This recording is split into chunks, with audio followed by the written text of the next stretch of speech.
Am I saying something confusing? No, no, no. I understand. I feel like, look, if a person can be celibate and heterosexual, right? Yeah. We're talking about like, Yeah, and is this the orientation orientation is against like reproduction. is the orientation Yeah. immoral? Yeah, being celibate is an orientation, right? No, being You're talking asexual, I about guess, so not a being sexual celibate is a orientation, but it's an choice. orientation. But sure, right? If we're talking sexual orientation, right? Like being asexual is a sexual orientation. Yeah, Yeah, that's yeah. yeah. So My name is that immoral? being celibate. It depends on the reason, but you're Wait, not you're not obligated to reproduce, right? okay, so then why is that an argument against like gay relationships here? Why is there? Sorry again. Say it again. I didn't Yeah, hear so you. why is that an argument against gay relationships then? Because you said the orientation is not conducive towards sexual relationships. I mean sexual reproduction.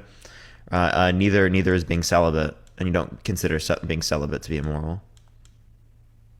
Well, I said being celibate. It depends on the reason why you're celibate. Like some people have just like gone through trauma and You they don't said that want they to had go no through it again. obligation to reproduce, right? So what would be Yeah. the obligation to reproduce for someone who is gay? Well, okay. Well, the difference between being celibate and being gay is that, like being gay, you are being proactive about your sexual practice, but being celibate is just being just dormant about it, right? Is it immoral to only do oral Well, as a straight man? oral typically leads to sex. Like it No, leads no, to not in the way that we're using it in this circumstance. Is it immoral to only do oral only do as oral in a straight couple? Yeah, as a straight couple, to only do moral, yeah, to to only do only oral. no, it's not wrong, Dude, they're doing sexual acts and it doesn't lead to reproduction, dude. but they can if they wanted to. Yes, so can people in other situations. I don't know what your point is. They weren't going to do so. Yeah, I think that's a false. What do you call it? A false Equivalency? arrow. What's the false equivalency? Because if you're gay, you're engaging in a sexual act. That's well, the act is meant to reproduce, but you're using it for Yeah, you getting someone bricked up is meant for reproduction too, right? So if someone is just engaging in I oral, mean, right? That's for the purpose of oral sex this in as a well. relationship. If we're speaking realistically, say that again. If we're speaking realistically, what? If we're speaking realistically, foreplay is typically meant to as a No, no, this bonding person is experience. only using To it for that's like the end, right? That's all they want to do. All they want to do is engage in oral. They don't want to do any other type of intercourse. is that a realistic example though? Yeah, there are probably some Like, people are that do they this. Yeah, and it's realistic that within the only sense in which it's logically consistent. is that a real life example or is that just an extreme Do you want me to example give of you like a using? person's name who does this? No, no, no, no. I'm saying like, is that real or did you make that up just now? Yeah, probably some people have done this. Yeah. Yeah, I mean, we could argue that it's immoral. Okay, I Wait, don't do you think it's immoral? like I asked, like it doesn't, even if you prove that it's not immoral, it doesn't negate the fact that what I'm saying about homosexuality. It does actually because it's a sexual act that is not meant for reproduction in this scenario when the whole point of breaking someone up is for reproduction, right? Yeah. Yeah, so like I don't know how it's not clear to you, right? That's literally what your point was. Okay.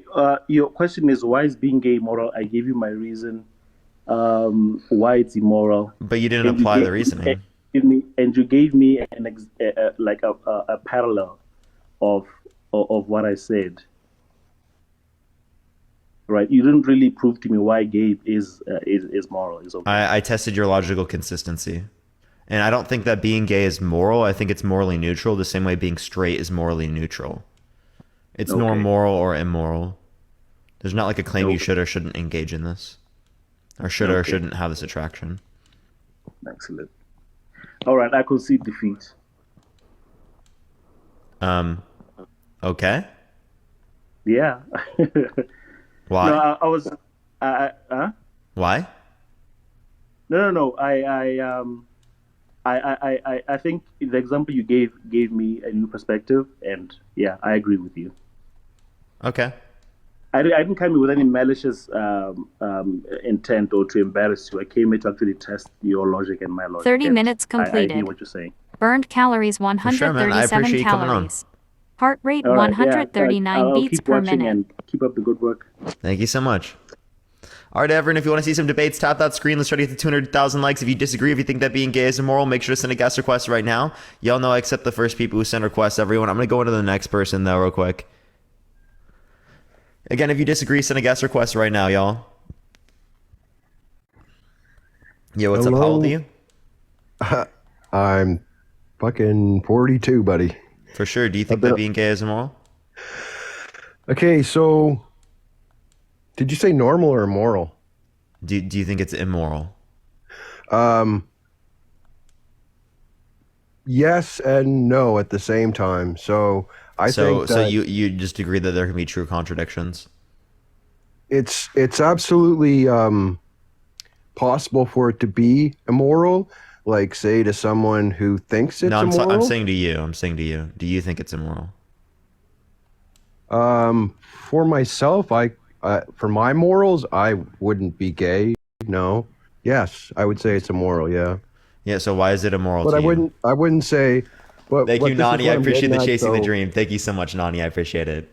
W's for Parker, Nani, here's everyone. the thing. So everything is justified. Everything you do is justified. Whether you take a step, whatever you justify it, and I would justify me saying it's immoral because I wouldn't be gay. It's just not right for me or to me. But if you were gay, I could think it's immoral. But that's just my own thought. It shouldn't affect Nani, thank you for the anybody. Ferris wheel. I appreciate it. Thank you so much. I appreciate it, I don't Nani. even. Like, again, you're not answering my question, right? Do you think it's immoral for people to be gay or to engage in gay intercourse? Something like that. Because you just said, all you said there was like, I don't have that attraction. Yeah. Sure, you're not gay? Yeah. Okay. I'm not gay Yeah. either. Yes, because Thank you. I appreciate the good afternoon. your morals are personal. They're to do with yourself. Yeah, and Other that's than why I'm that, you're asking just you judging what your others. position is, right? Like, some people might find it immoral for people to amass billions of dollars. Okay, do you think it's immoral for people to engage in gay intercourse or for people to be gay? Yeah, I guess, yeah. So what would be the reason for that? Because of, I guess, my own logic and instincts. You just have a preference that it's wrong. That's it? No, I would say that it's immoral because I'm me. If that's it. That's basically it. Because I'm me. I'm straight. I'm, I guess, what they call cisgender, whatever. So to me, like it's Just because you're straight, or thank you for the magic force, Nani. I appreciate the magic force. Magic force, yo, Nani's going crazy again. I really appreciate it. So just because you're straight or just because you're cis doesn't mean it's immoral to be gay, right? Like I'm cis and I'm straight, and I don't think it's immoral. Right, but Nani, I appreciate it. W's Nani, W's Nani. What I'm saying, Parker, because that's your morals and that's fine. Yeah. So is it just your preference? Do you not have a reason? Because just because I don't know what you mean like by preference. I'm straight, and if I see someone that's gay engaging in physical contact that I would have with a woman, it makes me uncomfortable. Thank you, Nani. I appreciate it. I appreciate it. So do you think it should not happen? Do you think the world would be better if it did not happen? No, not necessarily. Because anything that's you can't erase everything that you think's immoral. No. You saying it should not happen is you saying that it's immoral. Like when I say that it's immoral to cheat on someone, I'm saying you should not do that. The world would be better if people didn't cheat on other people. Thank you for the corgi. I appreciate it, Riley. Thank you so much. And People might think that that's just fine. Yeah, and I think that their preference is crazy to me. So Right. I guess where maybe I'm confusing you is I'm a firm believer in freedom. Freedom to do whatever you want. Of course, there's consequences for things. We're you talking do, about the some things morality you though. do, We're not right? talking about legal thing. I appreciate No, that, I'm just saying mustache. I Thank you believe so in much. freedom to be you, to be whatever you decide your morals are. So my morals, I guess I would not force my morals on somebody else, but yeah, I That's guess obviously not morally true. I Why do would, you think murder should be illegal? why should murder be illegal? Yeah. I guess so people don't die. Yeah, and why does that matter? Because you think it's wrong, right? So that is literally us Yeah, forcing our it's morals on other not, people.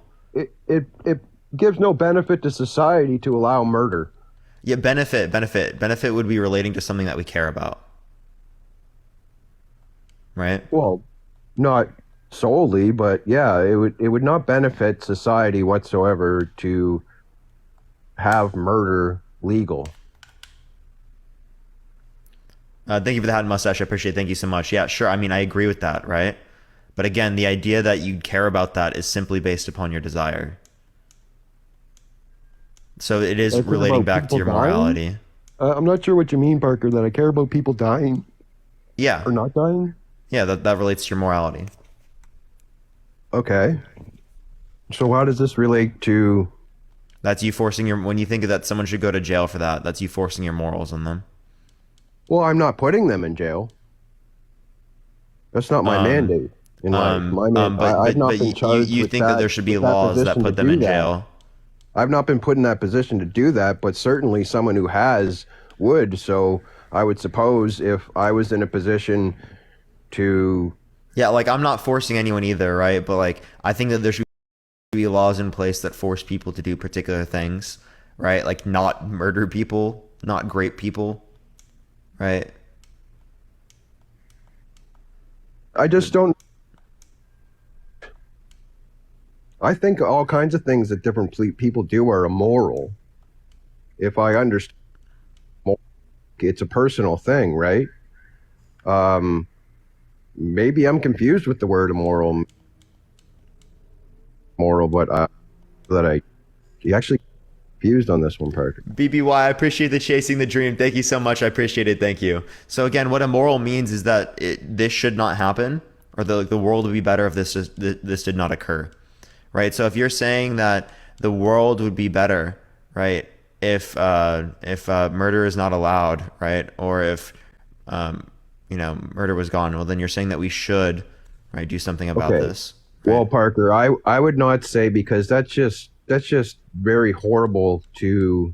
It's almost like hating on the individuals that are gay by saying that the world would be a better place if they weren't gay. That would be a horrible thing to say, and I would never. Yeah, so that's exactly what's entailed by you saying that being gay is immoral. But I somewhat agree with your previous guest as to, like, I think of it along the ways of, okay, so it's not. It is. It's actually right in that acronym there that they have for their community. It's queer to be gay. Huh? Do you know what the word queer means? No, I mean, in context, people use it, right? What It's are you outside of saying normal. in this context? It's not a normal thing to do. It's not normal. That's what it basically means, to sum it up. You can look it up if you want. Yeah, so that term has been reclaimed, right? I know. It's been to like reclaimed. relate to someone's like identity. Using it in that context is not a good thing. But you're saying it's not normal. It's also not normal for me to have hazel eyes under that definition. If you're saying a majority of people It's not have to normal be for this me way. to have gray eyes, and I have gray eyes. Yeah, what's your point? So that's not normal, but that's a physical trait. That's not an action or a choice or a desire or anything like that to do with how your mind, creates Thank you. I appreciate your the reality. watermelon You're love. Thank talking you so about- much. I appreciate it. You're talking Thank about you. a physical trait, like, Yeah, if I find someone really ugly attractive, right? That's also weird, right? It's what? That's also weird, right? Or like not normal. It's no, I wouldn't say it's weird. It's your preference. That's your preference. Yeah, and people who are engaging in gay intercourse or consenting adult relationships, that's their preference too. Yes, of course, but those two things aren't very comparable. I'm confused. Within the You're saying respect that in you're which saying that ugly people, if you like ugly people, then that's different. So therefore, being gay is different. So it's the same thing. Thank you. I appreciate the handout. Thank you so much. It's nowhere You're near the making a same thing. claim. You're making a That's like claim. saying that stealing something is a crime, and murdering something is a crime, but they're the same thing. That's not what I'm arguing. Right? So what I'm saying is it's the same within a particular respect.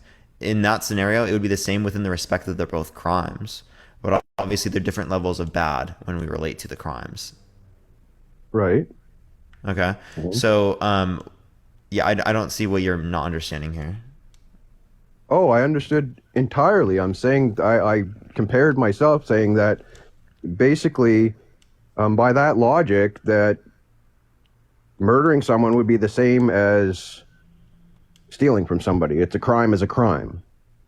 Yeah, so it's the same within the respect that it's a crime. If you want to generalize it, yeah, I guess it could be somewhat the same, but it's not the same. It's the same within the respect that it's the crime. Do you dispute that?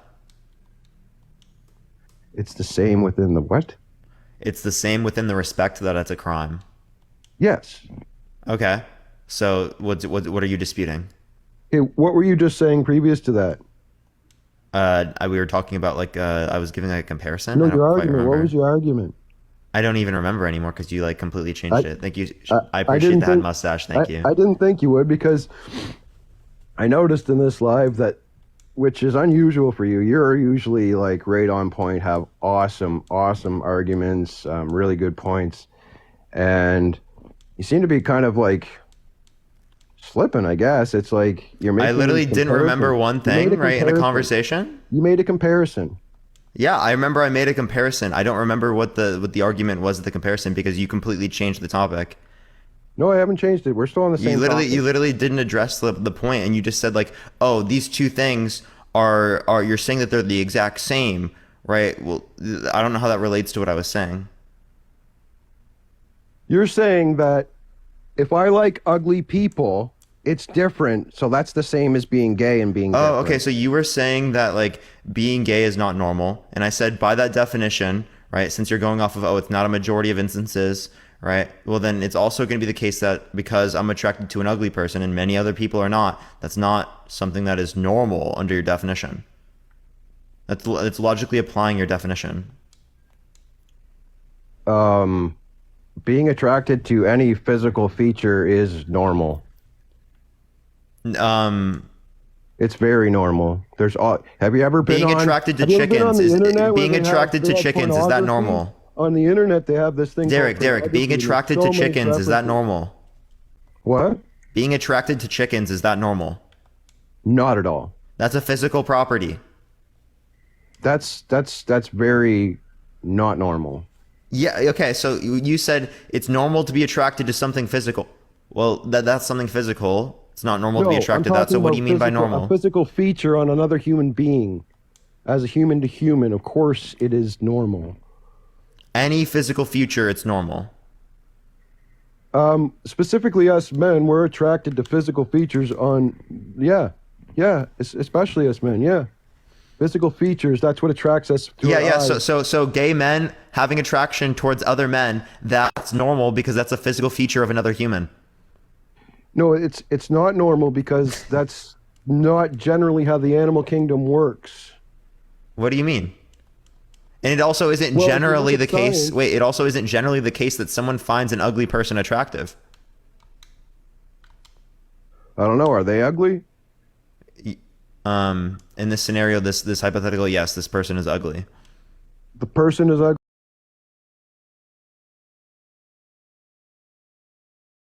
And they're attracted So to an first ugly of all, person. what you're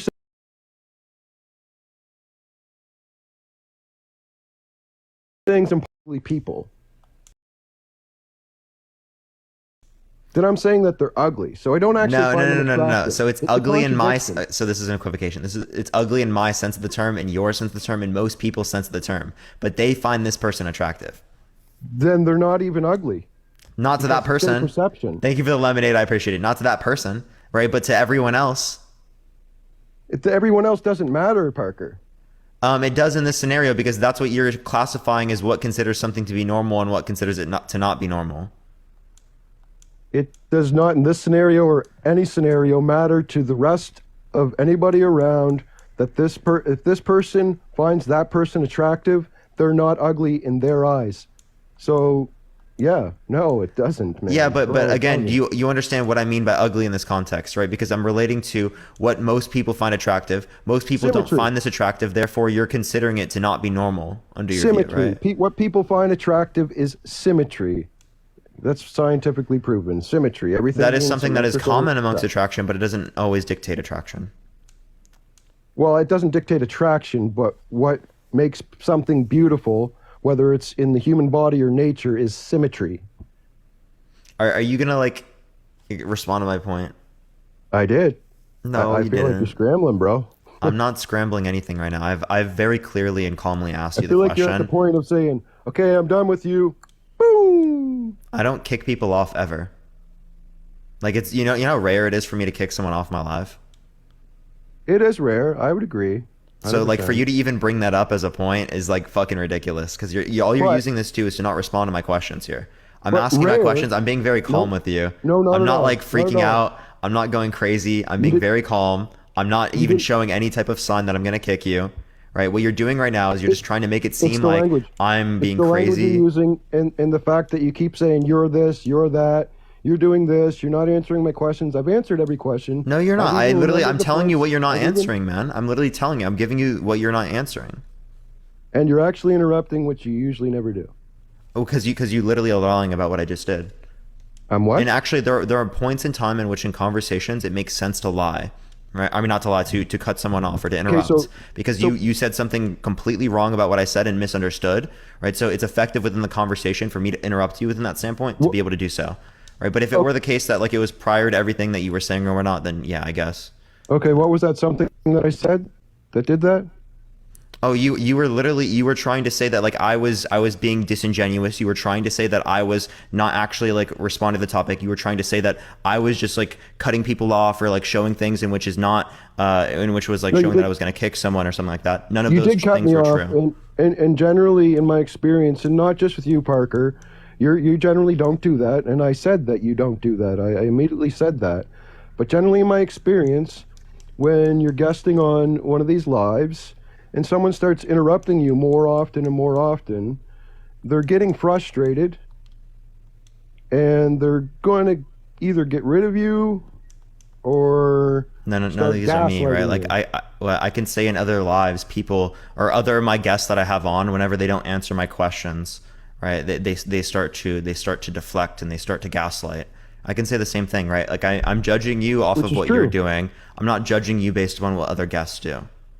That's a terrible way to judge you. No, listen, your whole This life is your way to avoid experience is- questions and your avoid whole answers because you made the entire conversation rather than it being about the content material. You now made it about this meta conversation about how I'm like trying to change the topic. I mean, not how I'm like not trying to address things in reality, or that I'm like gonna kick people off. None of those things are true about my character, and I think you know that if you've watched my live. And I've agreed that, Parker, for the third time. I've agreed that that's So true. then stop Parker. talking about this random meta conversation I don't care about, and let's talk about what we were talking about prior. I don't even remember because you literally just changed it like fully. I'd have to remember. It's the ugly point, right? Thank you for the little crown. I appreciate it. No, we were way past the ugly point. No, I didn't even remember getting past that point. Thank you for the hat and mustache. I appreciate it, Tuna. Thank you so much. Adrian, I appreciate the hat and mustache as well. Thank you. So the last thing you were just saying is that it's a horrible way for me to live based on experiences in life. No, I said it was a horrible way for you to judge me based upon like what other people have done in these types of lives, because I've not shown that character at all. I go live every single day for multiple hours. You've said that you've watched me before. You know that I don't engage in that type of behavior. So to say that you were judging me based upon what other people were doing is clearly disingenuous, because you have priors with me that would indicate that I don't engage in that behavior. And you even conceded and agreed to that idea that I don't do stuff like that. So you had reason to believe that I don't do this stuff, and then you brought it up in the conversation to deflect away from the questions I'm asking you. And then you're trying to say, you're trying to make these claims that I'm not answering all these questions, but I am. Well, no, you're literally doing this right now not to answer my questions. Thank you, Nani. I appreciate the hands up. Thank you so Not at much. all. Go ahead. ask your question.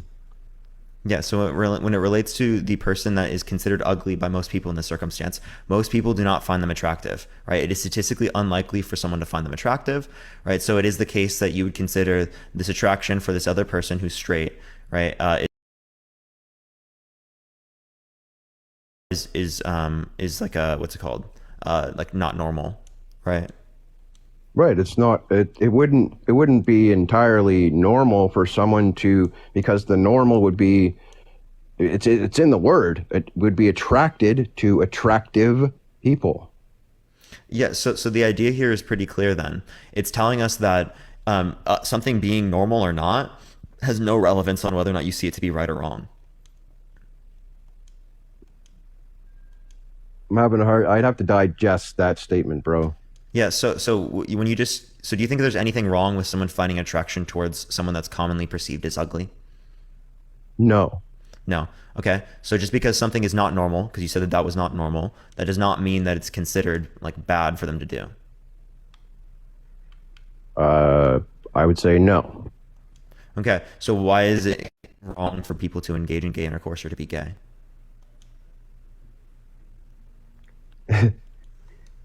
Okay. I'm going to be concise about my position on this, and it may even end the conversation here. So, what I deem to be immoral is irrelevant for the rest of the population of the world.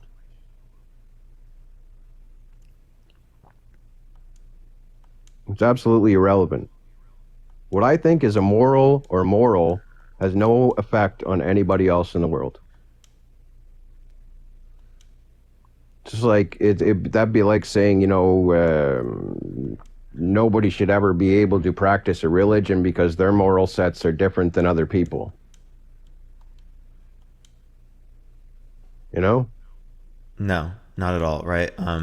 So And I'm never if you gonna think do that that. your morals aren't relevant, why'd you even send a guest request? Like unironically, like there would be no reason for you to have come on my live if you think that morals are irrelevant.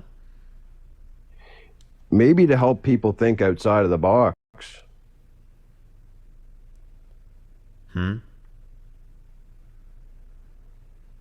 Maybe someone in your guest list right there is looking at this and saying, maybe they're hating me, I don't know, but maybe they're saying, you know what?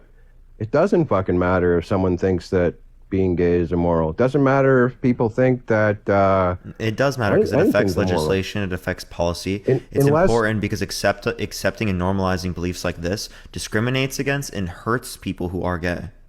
You're not You wrong, understand that, right? but I wouldn't say that that's the case in our part of the world in North America, Parker. What are you talking But that about? In does North exist. America, You're there not still is wrong. hatred and You're not discrimination wrong. towards gay people. That is an issue, and I would honestly say that I do feel bad for those people. That should not be an issue of the law. Okay. So like again, but do you understand the point here, right? So you're saying this to deflect away from answering the question. If you don't want to have the conversation about your morals, then I don't know why you're coming up on the live, right? There's no point to have a conversation with you, but I'm asking you very basic questions here about what you believe. Well, if I'm not welcome and I'm in the wrong place, then I'll surely leave. But it was because I had an opinion on being gay being immoral or not, and my perspective on it, on why is being gay you're immoral. refraining to Being give gay- me. You're Here- actually here's- right now you're refraining to give me your perspective on it because you said that your position doesn't matter. So the reason why you wouldn't be it on my matters to live me. isn't because I like don't want people who disagree on. This is a debate platform. I'm only looking for people that disagree. Right? If you don't have a position, it's not because you have an opinion about it. It's because you don't have an opinion about it that you want to reference on the live. No, being gay and being immoral, what I'm trying to get across is that if someone says it is, then it is. That's why being gay is immoral, because someone said it was. Your question is, why is being gay immoral? My answer is because someone said it was. Someone thinks it is. I'm asking you your perspective, right? Do you think it's immoral? And then I I'll would ask say you, that I have to say why do you yes. think it's immoral? Right? But you said you don't want to give me that answer. Why? Because the only answer that I can really give, because I don't know why I think that. I really don't know why. It just when you described what morals, values meant to you, and in your description, I would say, yeah, it's immoral. Yeah, so you literally just think it's immoral and you have no fucking clue why. Like, this is exactly what I mean, Well, dude. when I say right, you don't my even know answer, why. I felt like you kind of ridiculed what it was. It's because I'm straight, and when I see two homosexual people, Wait. Do you think being it's immoral? homosexual, Do you think it's immoral to like it feet? makes me what? Do you think it's immoral to like feet? No, now we're talking about fetishes. No, I would say no, but You don't have a wait. Do you have attraction towards feet? Even though I don't have a fetish with feet, I should find it immoral for. Yeah, I So get same what thing you're with saying, people who but are gay, right? It doesn't feel comparable to me. No, because it's comparable within this respect. Derek, let me explain where it's comparable. Being gay or being straight is an entire like. Dude, it's like you don't understand what an analogy is. An analogy is meant to compare one particular aspect of it to demonstrate a concept. In this scenario, right, it is clear what we're comparing. I don't see how you don't see that what we're comparing, right? Like, again, bring the two circumstances up. What do you think is comparable? I just want to hear what you think is comparable about these two situations. But what two situations? Okay, the person that finds attraction towards feet, you said it's not immoral even though you don't have that particular preference, right? You were making a claim that you think it's immoral to be gay because you don't have that preference, okay? You don't have the preference towards feet, so should it be immoral, I said that I see the analogy that you're making, and it did make me think for a second. I see what you're trying, I smell what you're cooking, okay? I love analogies. It's the best way to learn or get your point across. The absolute best, right? And that's why it works well in debate. So I'm saying that although the situation is very similar, and I get your analogy and I get your point, they are two totally different magnitudes of decisions, when it comes to what you're deciding. Like it's you're talking about, okay, so if you're gay, like most of the animal kingdom, like your glass guest sort of said, their whole point of life is to reproduce, literally. And in being gay, you're choosing to, you could get a surrogate, but then are you entirely gay when you still desire to have kids? Yeah? What? Yeah, but how can are you be still gay and desire to have kids? Like, but there are many gay people that do. You're desiring the opposite sex, a connection with the opposite sex in order to make No, you're not. You're still desiring the relationship with your partner. You just want children. What the core of attraction is. It's about reproduction. The core substance of attraction is about reproduction, whether we No. Like, let me ask you a question. The two people who are infertile, who are attracted to each other in a relationship, is the core part of their attraction reproduction? Yeah, but they can't. Okay. In this scenario in which there are two people that have never had intercourse with each other, right? And they're never going to have intercourse with each other because they're both asexual, right? In this sense. Not everyone who's asexual does this, but I'm just saying, right? They're both asexual. They don't want to engage in intercourse with people. They're both celibate for their whole lives, right? Is the core part of their relationship reproduction? No, they don't have any sort of sexual relationship, and it's not comparable to being gay. Yeah. So again, you're saying that, okay, so you're saying that if there is a sexual relationship, then it means that there has to be like a want for reproduction. No, I'm saying that the natural, normal way in the animal kingdom is to reproduce. And I also had said, in addition to that, as we were talking, that I wouldn't think that someone was entirely gay if they desired to reproduce. Yeah, so what does that even mean? What does it mean to be gay? I would think they were more along the lines of bisexual. What does it mean to be gay? Being gay is being attracted to the same sex sexually and wanting a relationship as well, usually. Okay, so if someone is attracted to the same sex, what the hell does that have to do with whether or not they want kids? Can't they want kids and also like still I'm not only sure I be understand attracted to the the same question. sex? I don't see how it makes them attracted to the opposite sex for them to want children. Well, you need the opposite sex to have children. So if you were completely gay and just wanted to have sexual relationships and a relationship with the same sex, that doesn't exist in that scenario. Well, you can't produce it like with them without like IVF or something like that, right? You can, yes, absolutely. Yeah, And I so would like think, let me give you a scenario. Two lesbian women in a relationship. They want children. Does that mean that they're attracted to men?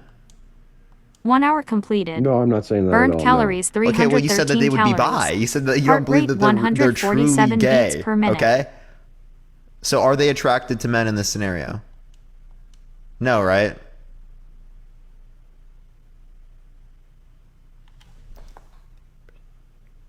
Hello? Did he just leave everyone? I think he just cut out.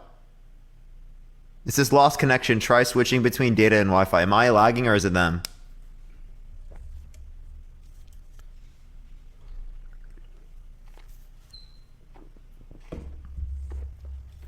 Oh, he's gone. Okay. All right, if he wants to send a guest request back, he can, but I guess I'll go on to the next person. If you disagree, if you think that being gay is moral, make sure to send a guest request right now. If you want to see some debates, everyone tap that screen. Let's try to get to 500,000 likes, everyone. Well, I guess we'll go on to the next person, everyone. He's going to say he got kicked. Yeah, I did not. I don't kick anyone like that, so it wouldn't like lag out like that, especially. Like if I kicked them out, they would just be gone, right? Like, and I would say something. I always say when I kick people off, guys, I'm on a plane right now. Are you actually on a plane, Vanessa? How are you watching on a plane? Yo, what's up? How old are you? Hello. Good evening. How old are you? Abi, can you hear me? Can How you old hear are me? you? Okay. This person, okay. I think the connection is messed up, everyone. They have Wi-Fi on the plane. Okay, that's wild. I need to get that next time I go on a plane. Okay, for some reason it's not. Is the Wi-Fi like any decent? Plane Wi-Fi is ass low key. I bet it is. It's probably lagging bad. Yo, what's up? How old are you? I'm 28. For sure. Do you think that being gay is immoral? I suppose so. It's not like my favorite topic to talk about, but I can definitely argue that it has immorality. Yeah. So why so? Okay. So I think that, I guess, like, if you define immoral as like something that's harmful to you or somebody else, correct? Immoral would be something that is like against my preferences, right? So like I think that the world would be better if this did not occur. Preferences is super subjective.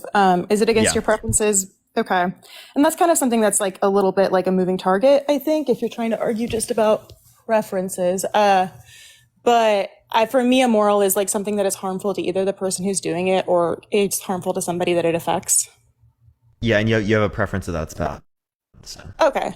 So That's- I guess that's like my personal definition of immoral. Is that okay? That if we like argue based on that? Sure. Okay. Sure. So basically, just like the NIH says that the rate of contracting an STD or an STI for homosexuals is up to 4 times higher. So I think that it's something that if it's causing you any kind of harm to do it, it isn't something that is like you should be. Wait, so you said that's from where? Institute of Health.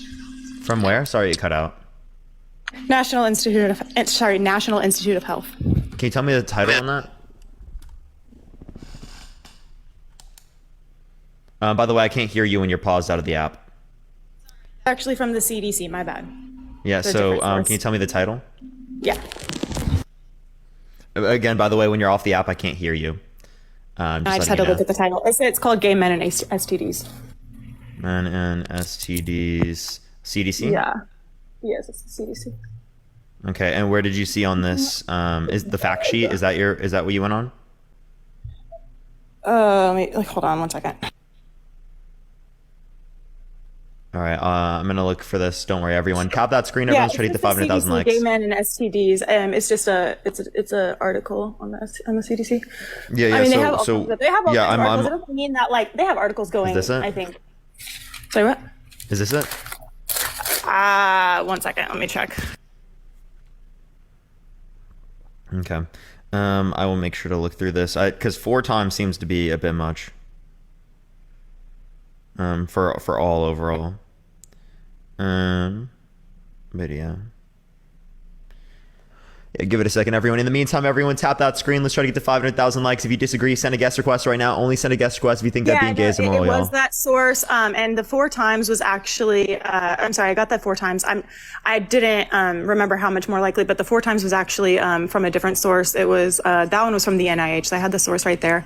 It was that children with like a history of like any kind of like maltreatment are up to 4 times more likely to become homosexual. And I don't think that's the only reason that someone would become homosexual, but it is. Yeah, so correlation and causation also aren't the same thing there. No, and I knew you were going to say that. I knew you were going to say that. Yeah, also I would have to check that source to say, but yeah. So it's not on the CDC. I'm confused. So like so where's this claim then? What? That they're more likely to contract STDs? Yeah. Like you said 4 times more likely. I'm on the CDC thing right now. I don't see where it says 4 times. The 4 times was from the NIH about the childhood trauma. The CDC one wasn't 4 times, but it says they're more likely. So it's not about STDs. Well, it is about STDs. It says they're more likely. No, you said 4 times to contract STDs. Yeah, and that was now a different claim. You're really focusing on the number 4. It says the title in the article. It says they're more likely to contract STDs. Wait, no, 4. Yeah, because 4 times is the particular claim. I'm not necessarily disputing that gay men within certain. I got the number 4 confused with a different. Yeah, no, that's what I'm just trying to clarify. So like I'm not disputing the idea that within relation to some STDs there's more likely, but 4 times more likely is significantly more than just saying more likely. Can we just take back the number 4 because I actually got that confused with a different claim. Yeah, no, I know. Trust me, I got that. I was just clarifying. Yeah, that's okay. Good. I just don't want to get caught on a number that isn't actually what I meant to. I got the 2 sources confused. It says they're more likely. The 4 specifically was from the childhood mistreatment, and I don't think that that's the only reason someone would become gay. I think that there's obviously a lot of reasons. I think that there's different like sociological. Like if you have a certain personality type, I think a lot of times like people don't think they're allowed to be who they are and they might be attracted to somebody else. I think there's a lot of I think whether or not someone's gay, that's going to be biologically determined, right?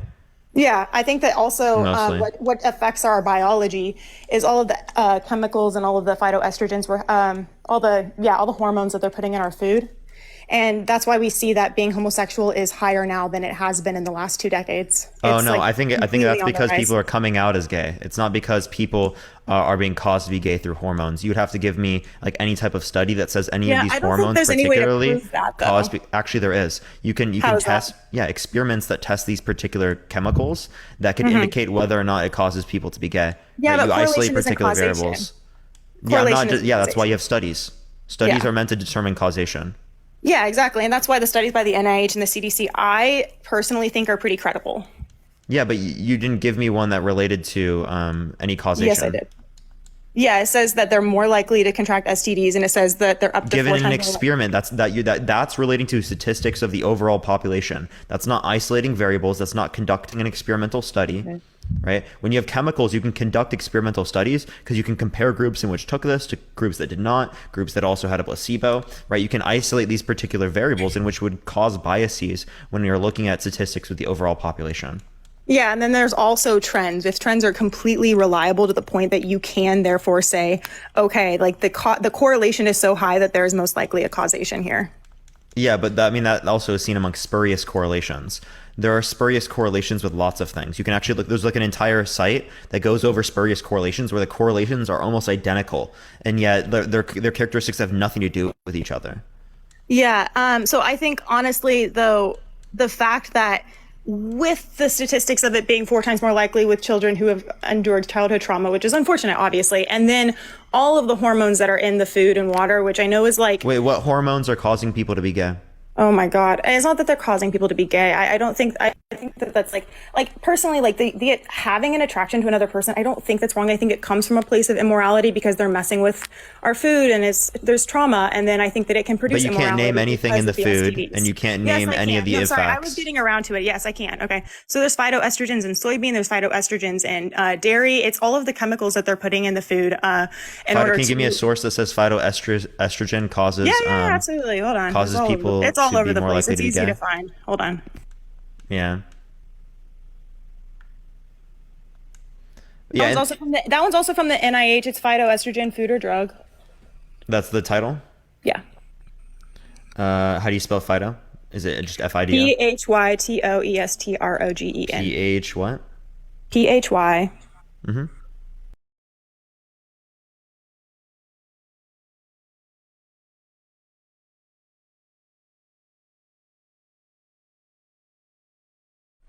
And then NIH. Yeah. And their health effect. And the name of the article was food or drug. And then, sorry, what was the question? Yeah. So where within the NIH part does it say that this causes people to be more likely to be gay? No, that's just like a logical. I'm not saying that that causes more people to be gay. That's an additive point that if you have more estrogen in your body, you're going to feel more feminine. That's just kind of a logical conclusion. Wait, does this estrogen necessarily cause estrogen levels within the body to increase, or does this only work in other types of things? Produces, because phytoestrogens, aren't they from plants? No, phytoestrogens. So there are some that can occur in nature, but not as many as we're consuming today. They are all in so much of what we're consuming today. And it triggers a production of estrogen in our bodies more than what we would naturally produce. And it mimics the effects of estrogen. Yeah. Where does it say within the study that it increases level of estrogen in our body? Phytoestrogens? Yeah. That's just kind of what they do. They're meant to it can have that name, but it doesn't necessarily cause. No, estrogen yeah, to I know release in your that. body. Well, I'm pretty familiar with phytoestrogens. So like they mimic estrogen in the body and they trigger your brain to produce more estrogen. Okay, so the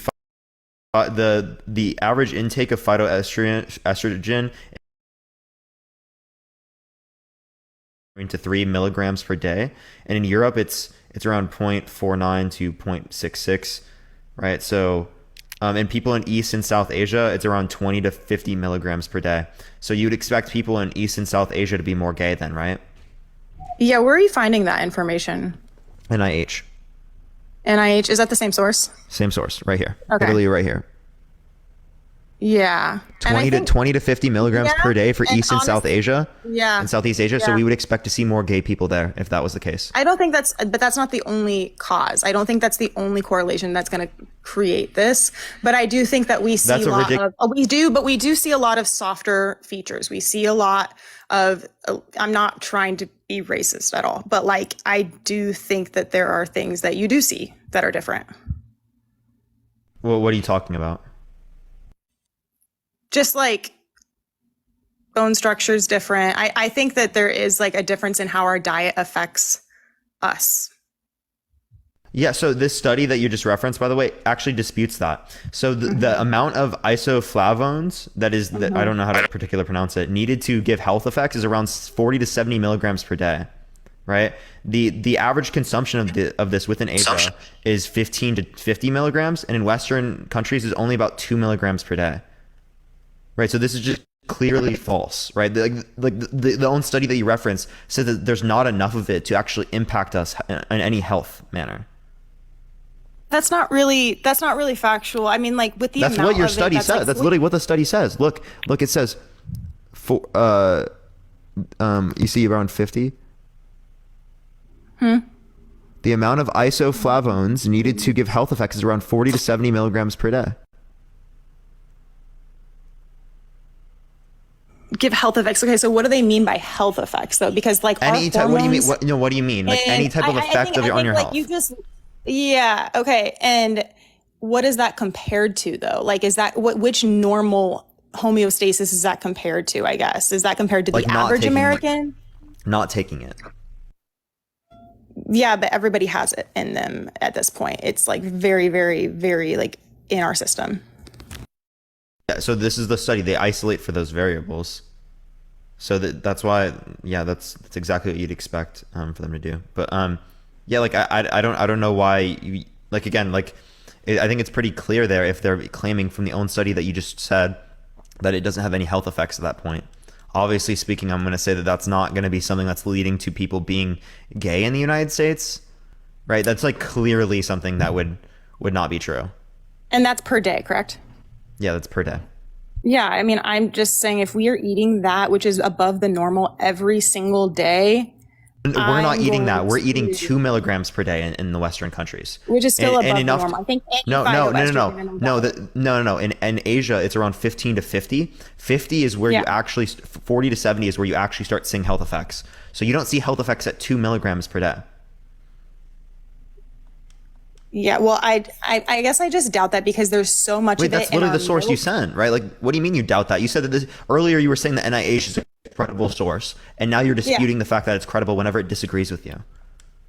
That's not, no, I think I'm doubting that it's like, I guess like the connection you're drawing with like the fact that every single day having that on our diet doesn't have any, I understand that that's what they're saying in the study. That's literally what they said in the study. That in order for it to have any health effect, 40 to 70 per day. And I wonder what I understand like a health effect, but I think it does affect the way like the chemicals in our brain. Like whenever I had to take progesterone to pass an egg, that's personal information, but whatever.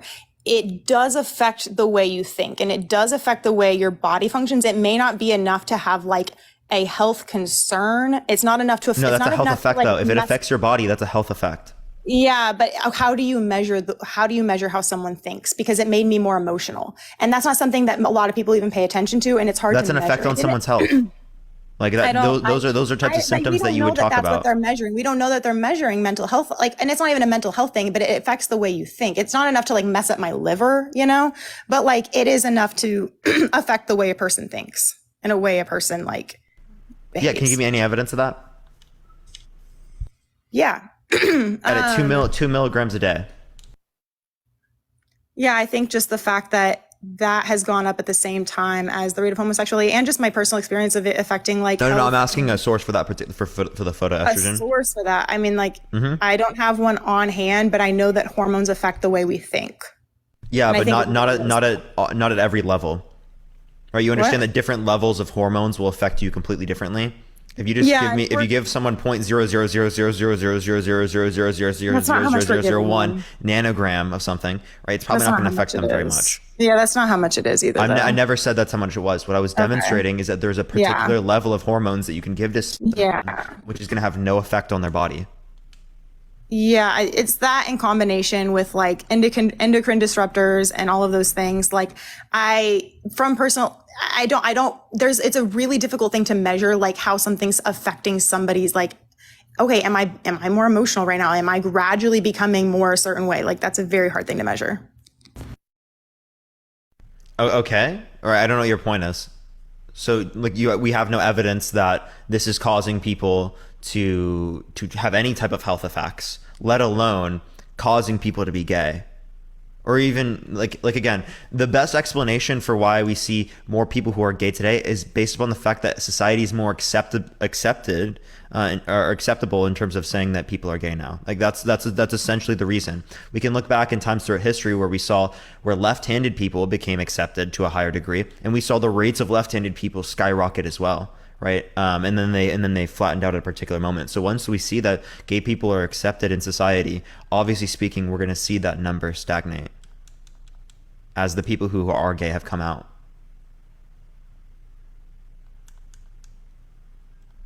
Sorry, I was looking something up. Yeah, that is just one of my points. I stand firm on having our hormones not be fucked with. So I'm not really going to budge on that. Well, you have no evidence that they're even being like affected in terms of our health. Like you have no evidence of that. They are. I mean, and that's like a whole other topic in terms of just like endocrine disruptors with just like all of the, like there are so many studies and it's insane how much like, okay, so with Monsanto, they literally how much glyphosate we're allowed to have in a day. They had a number that was allowable, and then when they passed the Monsanto law, which is now JFKR has actually sued Monsanto for this, but like they changed that number of how much we're allowed to have in a day. That's why I am a little bit skeptical of the numbers, because the fact that they change numbers based on laws and what they want to produce. And that's just kind of a fact. What changes? What numbers changed particularly? So it was like the amount of glyphosate that's like allowable in our diet. They changed that number when the Monsanto bill passed because the government was benefiting off of it at that point. Yeah. So can you give me evidence that it? So can you give me evidence that it had no relation to scientific evidence or proofs related to how much would be beneficial or how much would hurt you? Of glyphosate? Yeah. Yeah, it's cancer causing, and JFKR actually won that lawsuit saying it is cancer causing. There's a lot of evidence. And it's really hard to win a lawsuit in that way because you have to have it has to be so specific. And there's been evidence, but he finally won the lawsuit of how specifically it causes cancer to a T. Yeah, so then we can call that out and we can stop that from happening if there is evidence of that and so stuff like the that. fact that the government, but the idea is that it relies upon the evidence. We're going to change our assertions about this once we have evidence to do so. There's been evidence. It's you have to be so specific, obviously, to win a lawsuit in that. But the fact that the government would change a number and data in an article like that because they're benefiting off of the product is a little alarming. And I think that's going to be related to profit. So if you want to stop those things from happening, well, then obviously, are you in support of a universal healthcare system? I don't really have a strong opinion on that. Okay, but that's literally how you would make sure that these companies don't really have the ability to do this with these different types of drugs, is by ensuring that people have access to these different types of commodities. Yeah, I think having everyone have access is great. I also think free market is great too. So I don't know. Yeah, there are multi-payer systems in which you can ensure people have access to it, and then also you have a free market. The free market's not going to operate in an effective way without having the established basis. Okay. Well then yes. Sure, right. So that is why I know that is the source I brought up, and I know that people trust NIH, but I am skeptical. I know that the evidence exists because they can't deny that there are more phytoestrogens in our diet and these things do exist, but I do have seen within the case of Monsanto how they can change numbers, and that is where my skepticism comes from at the very least. If this were the changing of the numbers, it would happen more in East Asia, which it has not. So again, the idea here is pretty clear. But the thing is, I'm not saying that it doesn't happen more in East Asia because East Asia has so many different cultural norms where I think that I don't think that they're very traditional. But I also think in East Asia, there's a reason we see a different stature. There's a reason we see different fleshiness, there's so many differences in how a person is because of the hormones that are in their body. That's what I think it's a lot more cultural and just what is eaten in that particular area rather than it being based upon the hormones in people's bodies, necessarily speaking. Well, I'm saying physically speaking, there is a difference. And then also just the fact that their bodies, there's a culture in Africa where their body has evolved to be able to eat raw red blood, red meat, the blood. And that is their primary source of what they eat. And so there is different things that their body has evolved to be able to handle that much cortisol and to handle that much of that in their diet. They literally eat raw red meat. Sure. I don't know what you're completely referencing with that. I'm just saying that even just because it is more common in East Asia, there's different evolutionary factors that would attribute to a culture not being quite as affected by that much estrogen and being able to handle it better. Oh, okay. So again, this doesn't tell us that people are being caused to be gay by these particular hormones, right? Especially because they don't have enough to affect our health and stuff like that. So, but that's not really. I don't think that is completely a fact. But yeah, okay. What's not? I think it does have an effect. I can't say the. Can you give me any source? Gravity of the effect. You can't give me any source. I literally gave you a source that you actually cited. Right, and you were saying earlier that this is a credible source, and then you went off of that, and you don't really accept it because you disagreed with you. Let's be totally honest. Let's be totally honest here. If it said something you'd agree with, you'd be behind it right now. It said something you disagree with, and now you're against it. No, I'm not against the source. I think that there is more in our diet, and I think that it is.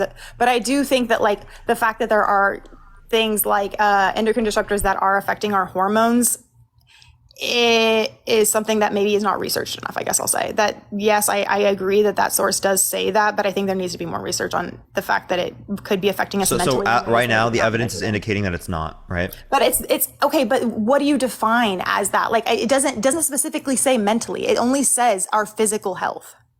No, it says health effects.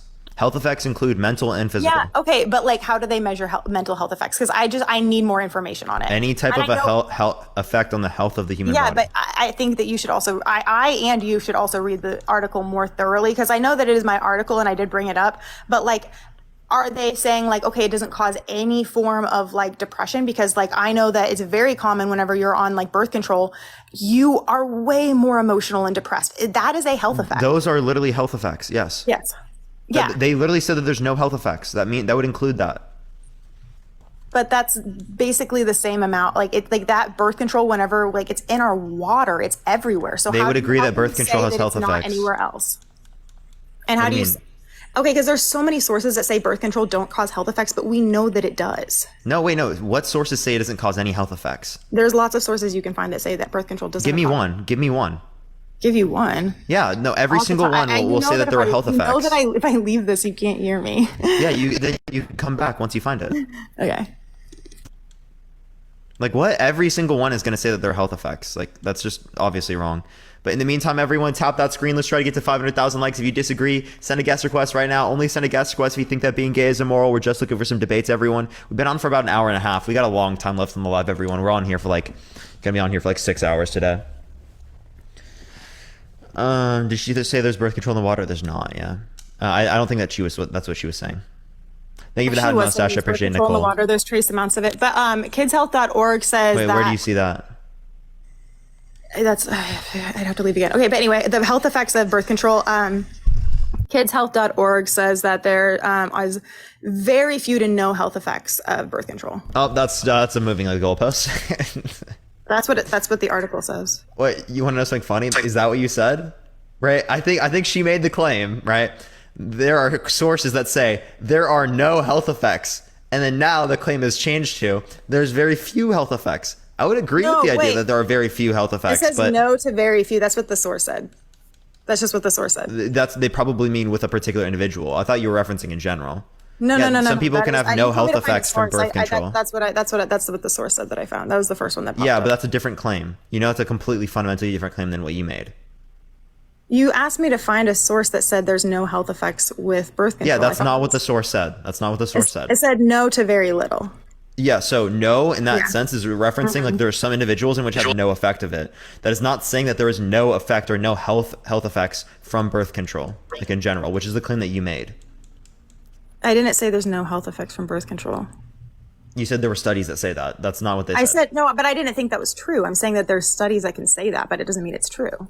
Okay, so what studies actually say that particularly? Because I asked for one study that says that.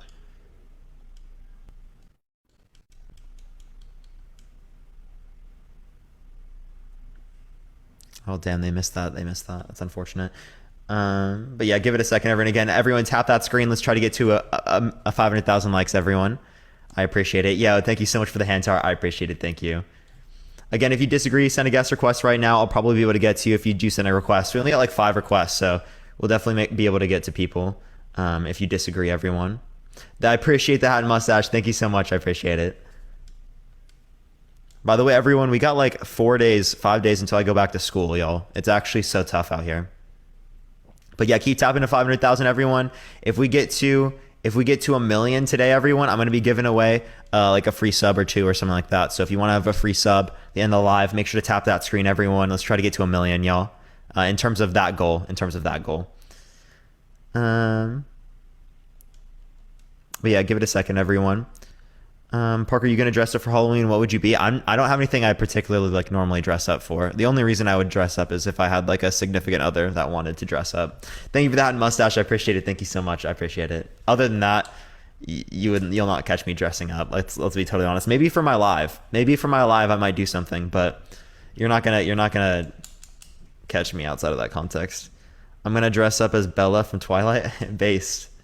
People will think you're gaming right now, Parker. I mean, I am. I'm playing MLB in the background. I'm playing Road to the Show. Or like some career thing where I'm like a pitcher. So it's nothing crazy. I'm a pitcher in MLB, so it's like nothing really crazy. It helps me focus, it honestly does. Hell yeah. Of course. Did you find it? I see a lot of no to minimal because I think they have to say minimal just in case something does happen. But yeah, I see a lot of no to minimal. Okay. Yeah. Anyway, that isn't really my only point, and it also shows that like I think that most people have like a lot more health effects with birth control than really what that's even giving it credit for. So that's still minimizing it in my opinion. But yeah. Well, do you have sources that indicate that like there's more than the sources that you're referencing? What? Like there's more effects than the sources that they're referencing? On which point are you speaking You were of? referencing the effects of birth control, and you were saying that I don't really believe, right, that these are accurate. I think that they're minimizing it. Yeah. Do you have a source that indicates that these sources are minimizing it? I'm not sitting in front of a computer, but I know you are sitting in front of a computer, so it is easy for you to just like look these things up. But like, yes, there are sources that say that like it is increased risk of PCOS, of infertility, of cervical cancer, of They probably indicate that in those sources that you just referenced too, right? that's not a minimal, but that's 1 not hour, minimal, 30 and minutes it's completed. it's Burned very, calories I mean, if 452 you calories. look at kind of It's not rate minimal when you have it, but I 123 think what they beats mean by per minimal minute. is that most people, when they take it, do not get these effects. I don't think that that's even true, though. I mean, like, I think that a lot of women are facing infertility, and a lot of women are facing, like... do you think most women become infertile due to birth control? That's not the only reason. But I think most people get PCOS when they take birth control. that's like, are you saying that most people who take birth control get PCOS, or most people who have PCOS have it because of birth control? Which one are you saying? Do they have it because of birth control? Like People who have you can PCOS, either that do one, you or have you it? can say that do most people in which take birth control get PCOS? Okay, so you're asking both ways. Okay. Mm-hmm. I think that most women who take birth control have a more difficult time becoming pregnant, whether it be because of infertility or PCOS or cervical cancer, or, you know, like the list goes on. And I think most people who have PCOS have it because of either hormone Wait, so disruptors. that's literally to be expected given birth control. Of course, it's harder when they're No, on birth control for them to have no, children. once they come off, though, obviously, yes. Once they come off. Yeah, so And you then think you think most have issues with fertility after having birth control? Yes, that, and I Can you give me a could, source for that? yeah, I'm pretty sure I could easily find one for that. Okay, go for it. I'll give you time. Again, in the meantime, everyone keep tapping that screen. Let's try to get to 500k likes, everyone, right now. But give it a second, everyone. Does Satan have a? Okay, I don't know what that's supposed to mean. Maybe they're right about that. I don't know. I don't know. If most people had infertility issues when it relates to birth control, I don't think birth control would be as common. Thank you for that mustache. I appreciate it, BBY. Thank you. I appreciate it. Not. Well, probably not. I don't know. There are people who say it in the chat. I don't know. We'll see. We'll see if there's a source.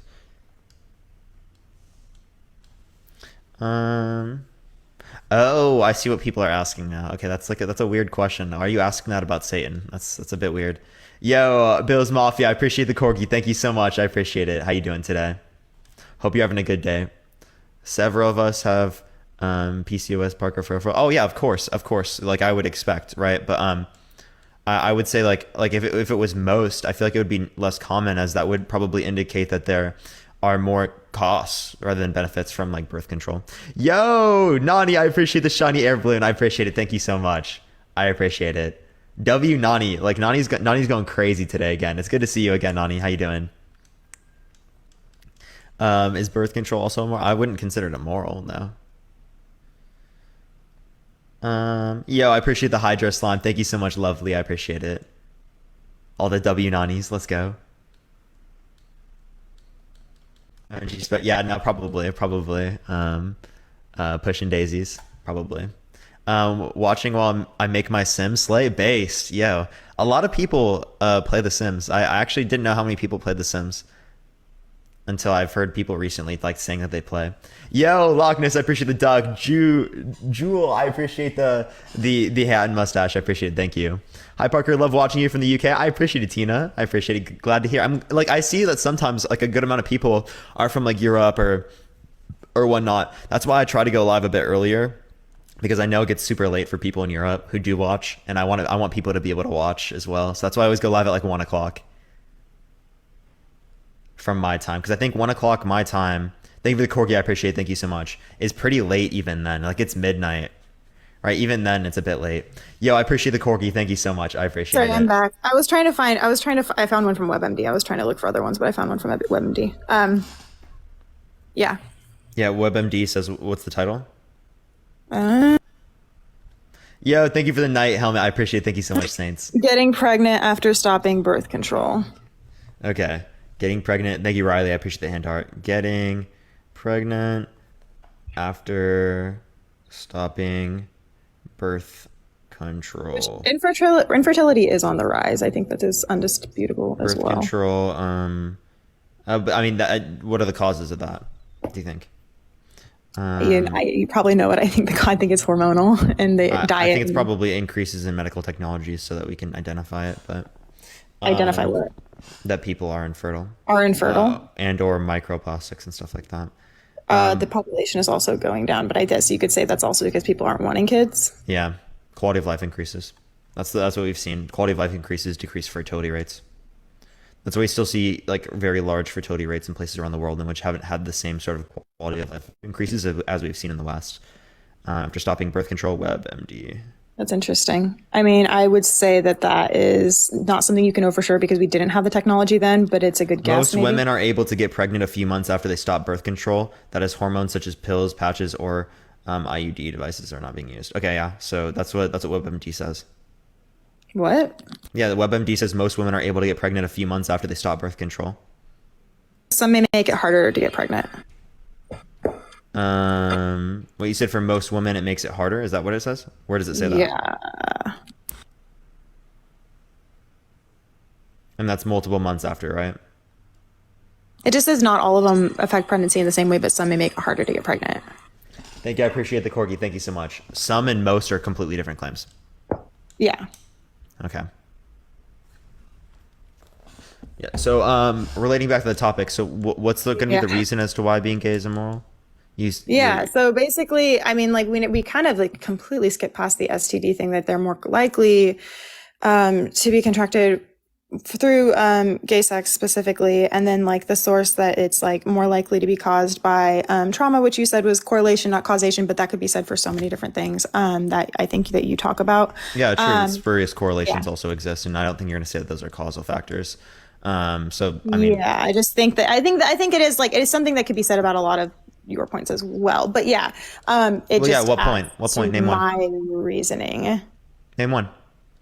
Off the top of my head, right? I'll bring it up if it comes up. Okay. If we want to relate to this, if there's just a greater level of STD risk, you're saying it's immoral to engage in that intercourse? Yeah, I mean that alone, because it just is it's more likely to cause harm. I mean, like it's like saying like obviously like there's a risk in everything you do, but like if you're going to do something that's going to cause a greater risk, like if you're going to drive blindfolded, there's a greater risk of getting in an accident, and that can therefore affect other people as well because STDs are very easily spread. Yeah, me staying in my house, there's a less risk for me to get negatively impacted. When I walk outside, there's a greater risk. I figured you would say that. And I'm not saying sex is bad, but I'm saying, just like I'm saying going outside isn't bad, but I'm saying like if you're going to go outside naked, like that's a greater risk of someone like. So it's a level of threshold. Okay, so someone who is engaging in gay intercourse with a condom, that's less bad than someone who's engaging in straight intercourse without a condom. I know that like. The source still says it's more likely to be contracted, and I think that's because of the method of the sex. Like, no, even with a condom, may be less likely. Where's your source? Condoms, right, reduce the likelihood of STD. I can send you that from the CDC right now. Okay. But with gay sex too? Yeah, of course. Okay.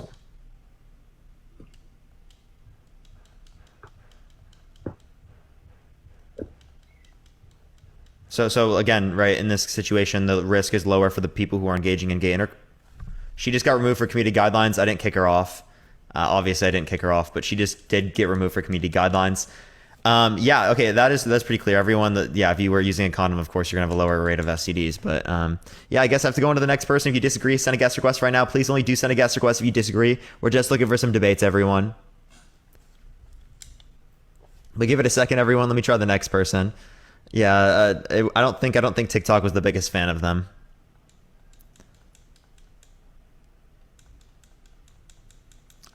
Give it a second, everyone.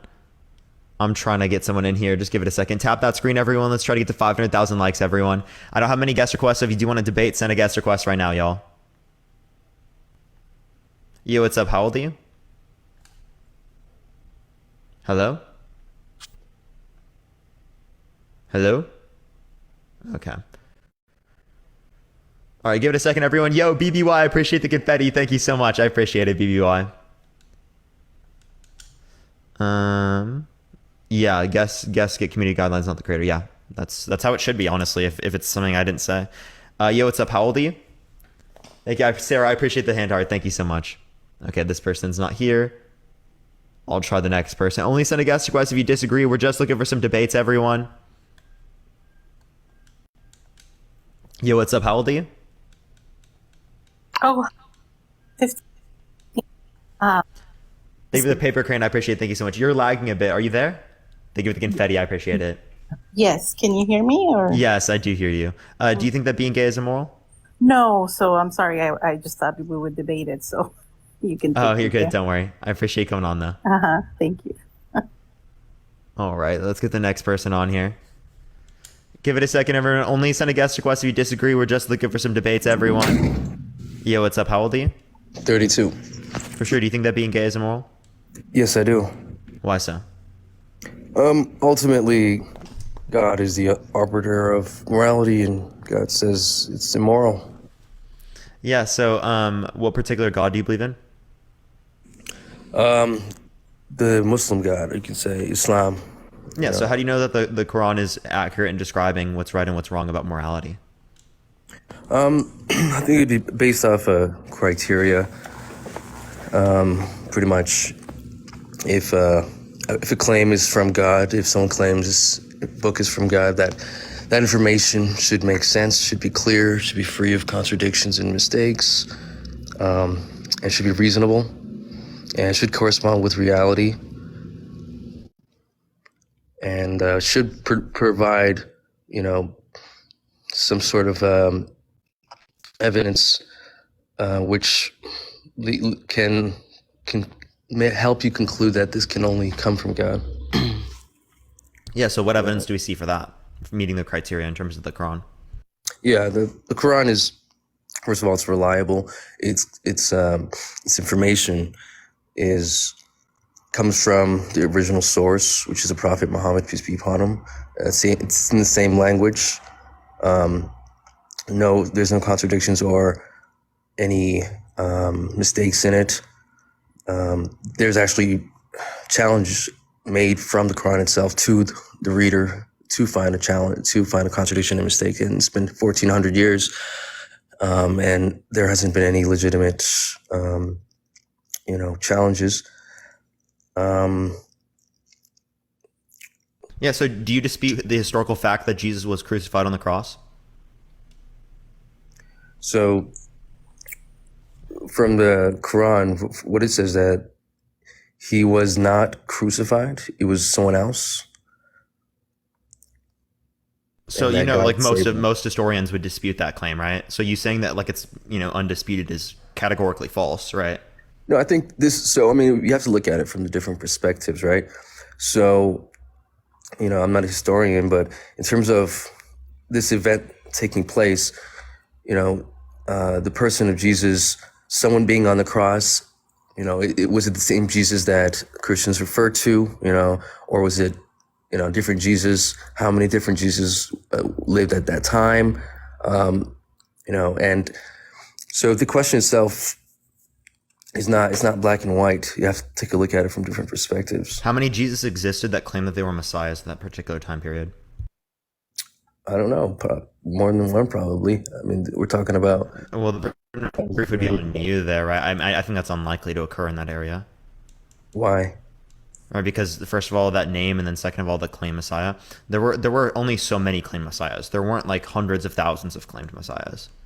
Okay, so first of all, not only is it unlikely for someone to be a claimed Messiah in the first place and to be crucified, right? It would be unlikely for someone to do so being the name Jesus in that particular time period as well, right? Like, let's be totally honest here. You know, you're saying it's unlikely for someone to have that name? It's unlikely for someone to have had that name and to have claimed to be a Messiah in that particular time period and then be crucified within that particular time period. Because there are so many corresponding claims. We're not talking about just biblical claims. We're talking extra biblical sources in which indicate this is likely. Yeah, I mean, in terms of, different people who've had the name Jesus, I'm sure there's plenty. And it's not even that name. The name Jesus isn't actually how they'd actually pronounce it back then. Yeah, of course, yeah, right. Yeah, but like from my perspective, the event that took place, right? It's not really relevant to me in terms of like, because I'm not Christian. Christians, that's their whole belief is based off that, right? So is yours, right? If you dispute this, right, your whole claim is based on this. Yeah. If I accept the claim that Jesus crucified on the cross, I can't accept Islam. The Geppish that mustache. Thank you so much, because there'd be a contradiction. So yeah, my internal commitments. Yeah, Islamic point of view, he was saved from the cross, right? There was somebody else who was crucified, and so, but I don't see the what's your point in asking this again? Yeah, so you were making a claim that it's like not disputed, right? Things in the Quran, right? And let's be totally honest, that is very clearly disputed. Well, this is historical events, right? Like, from the perspective of someone who's looking at that event and seeing someone who, died on the cross, his name was Jesus, right? That's what the people are saying. This person's name was Jesus. And that's what the people are seeing. And they're seeing someone who died. That's from their perspective. But from our perspective, from the Muslim perspective, we're saying that it was made to appear that the people thought it was Jesus. It was that same person who they arrested that claimed to be the Messiah, but it was not him. It was someone else. So do you see the difference from the two different perspectives? I know you're saying it's someone else other than Jesus, but most probable evidence would indicate that it's Jesus. And actually, even under your view, it says that it was made to appear that it was Jesus. So if it was made to appear that it's Jesus, you already agree under your own view that the most probable evidence would be indicating that it was Jesus. So if it was indicating that it was Jesus, yeah, if it's made to appear that it's Jesus, that means other people, the evidence that they have, right, would indicate that it was Jesus. Therefore, even under your view, the most probable standard would be based upon the fact that he was crucified. Okay, No. so you have a faith plea when it relates to this particular claim. Yeah, see, that's because we're dealing with something that's not natural. This is a supernatural occurrence that took place from our perspective, right? It's someone else who was made to appear like Jesus was in place of him, and he was actually raised up.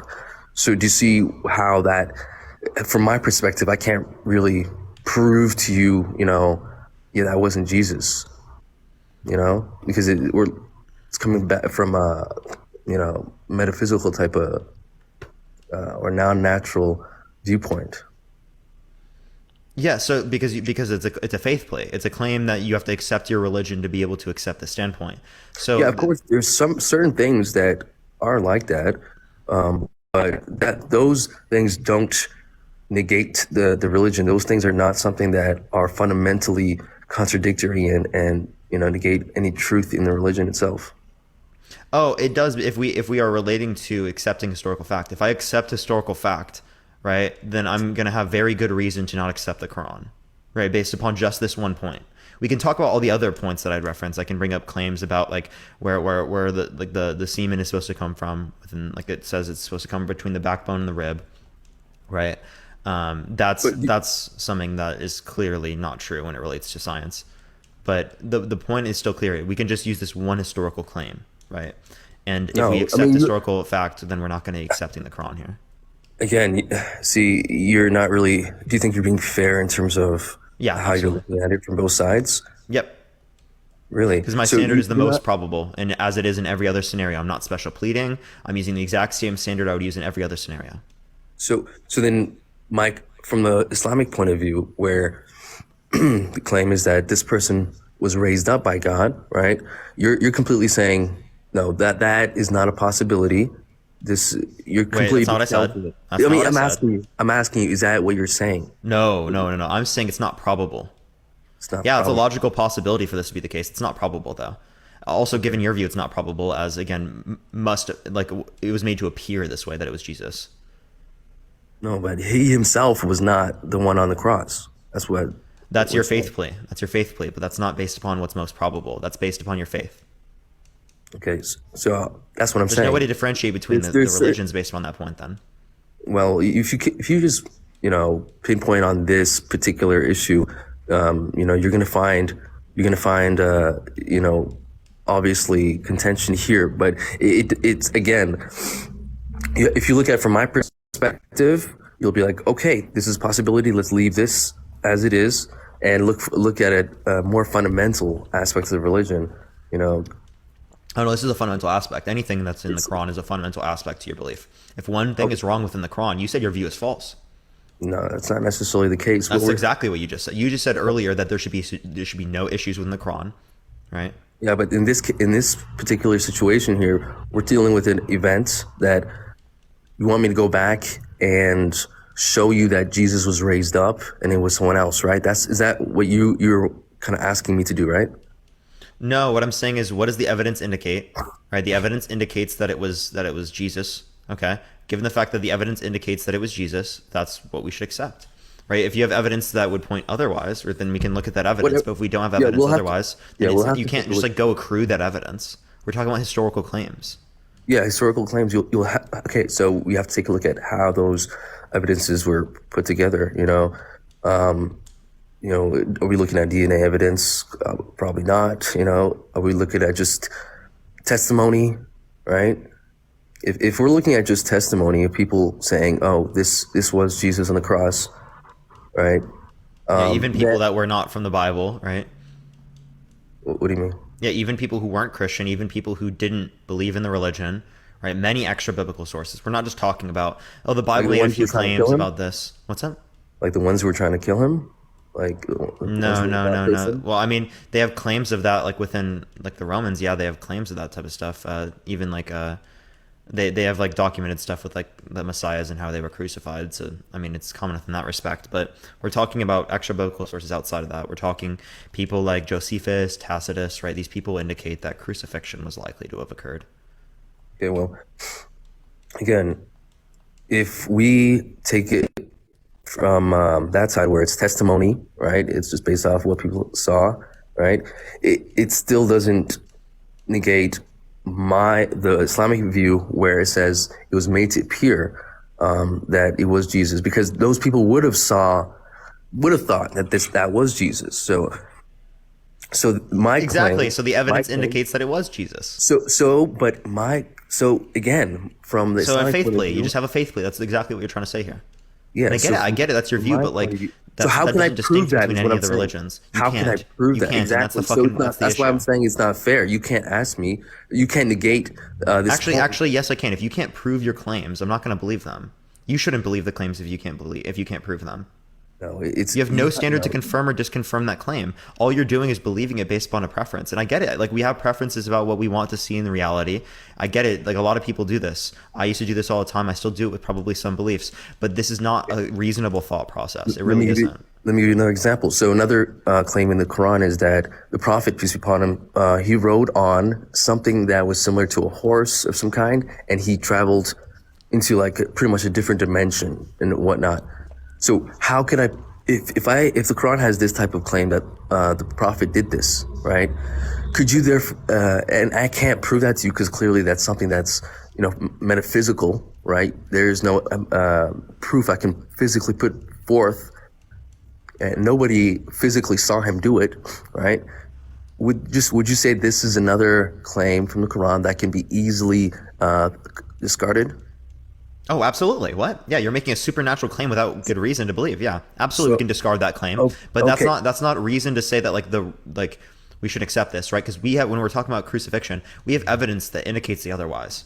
It's not just a claim that we don't have evidence indicating otherwise.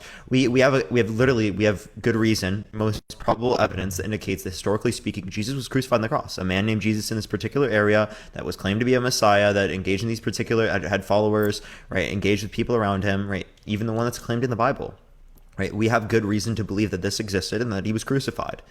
Yeah, we also agree that he existed and whatnot. But when it comes, when it comes to, so what I'm saying here is that when it comes to the contention you have here, from our side, we're dealing with a metaphysical aspect of this that I can't physically prove to you. If you were fair in this discussion, what you would do was say, okay. That's poisoning the well. No. Hear me out. Okay, from your perspective, this is what happened, right? And, clearly you can't prove that. I cannot physically prove that God rose Jesus up, right? How could you expect me, to prove that to you? That's like asking me to do something that is not possible. I can, however, give you other evidences and proofs from the Quran, right? That suggests that the Quran is truthful and, that would be proof of the Quran, right? So that could be proof of this particular claim, right? But actually, you want to know what's crazy then? If you can't prove the claim, then you shouldn't believe it.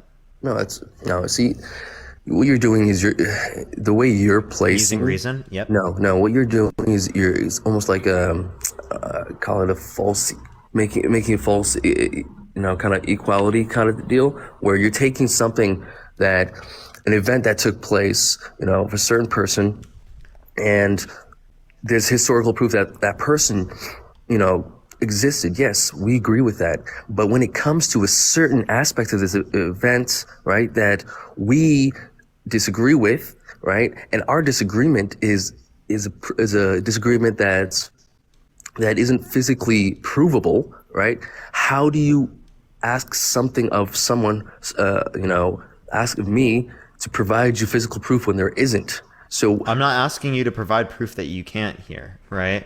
You are. You would be able to give evidence if the evidence was indicating this, right? If you do not have proof of a claim, do you think that you should believe it? It depends on from who it is. It depends on who it is. Okay, so who does it depend on? Or is that just your preference, or like how do you determine this? So if it's from if that truth is from God, then yes, I would believe it. That's an assumption. What do you mean? That it's actually coming from a God. Okay, let me tell you this, and okay, say it this way: if it comes from a person who I trust 100%, then I would believe it. Yeah, because you have prior experiences indicating that this is true. We don't have prior experiences indicating that this particular claim is true. And also, then that means under my view, I'm going to accept Christianity as my parents are Christian. No. It's so if we understand the idea of God being, truth and being knowing all things, right? Then it would make logical sense to believe God, right? No, what? Yeah. No. It doesn't make it. It's not like rational to believe in God when it relates to these conditions. Could it be considered consistent? Sure, but not consistent with historical fact. Not under your view, if you're relating to your particular God, but not consistent with reason and logic, right? As I can provide contradictions with your belief, I can give reason to indicate that we could accept one explanation over the other, and that would be more likely on the theoretical virtue of simplicity. I can run through many arguments to reject this particular religion. So when it comes to, here's the thing, when it comes to metaphysical belief, right? For example, something that's unseen, right? And this is a claim that's part of this book, the Quran, which based off of prior investigation, right, that I've concluded I can trust this book to come from God. I've already concluded this based off investigation. So if this same book has this claim that is metaphysical, that I can't readily prove, would I then discard the whole book regarding just because of that? Yeah, so we can disregard the whole religion on the basis of the arguments I can provide. Absolutely. Yeah. So like the claims that you have to justify the belief are minimal, right? Like you can try to run through them, and we'll go through all of them. And this is even outside of the contradictions. This is about you justifying the belief in accordance to other ones. Thank you. I appreciate the hand mustache. Thank you. So that's the thing. There is a whole entire metaphysical aspect of our existence that we don't see, you know. Yeah, these are all assumptions. This is just a faith plea. Yeah, and so this information is coming from this book, as I said, right? This book is making these claims. And so if I look at that book and I see everything else other, regarding that book is reliable, right? And can be trusted, right? And corresponds with reality, right? I don't think it does, right? Like, I think it's clearly not the case. Well, Clearly. no, I'm talking about with regards to what we can see. Okay. Yeah, I agree. We, Even with regards to VC, I think it's clearly that it does not correspond to reality. Work with me here, and like in this for you hypothetical, let's say it does correspond, 100% with reality in terms of the physical things that we can see. If that's the case, if that's what I am seeing from this book, this information here, right? And then that same book is telling me as well, there are things that we cannot see, right? And that is true. We can't see certain things, certain lights, certain types of, UV lights or whatever that our eyes can't see. And it's telling me about those things that I can't see. All right. I am not going to just say, you know what, I'm only going to believe in the things that, it's telling me regarding what I can see, because I've already concluded that this is reliable information. This is coming from a reliable 2 hours source. completed. So Burned what I would calories do is take 609 all that calories. information. Heart rate Terrible way to look at 128 it. Like, beats when per I relate minute. to scientists, right, they have reliable information when it relates to science. I agree that it's reliable. It's been proven to be reliable. They have lots of evidence for it. But does that mean I'm going to take their word for whether they say a God exists or not? No, right? I'm going to look at the evidence or the reason that they provide in that particular scenario. Mm-hmm. Right? So them making a claim that's likely about science, and they've shown that they have, good beliefs when it relates to science or other things, does not mean that it has all accurate positions. We'd still want to judge on the basis of evidence. Right? But an operating assumption might be that it's likely to be true if you have standards that say that everything in the Quran is likely to be true already. Right? But we don't have that.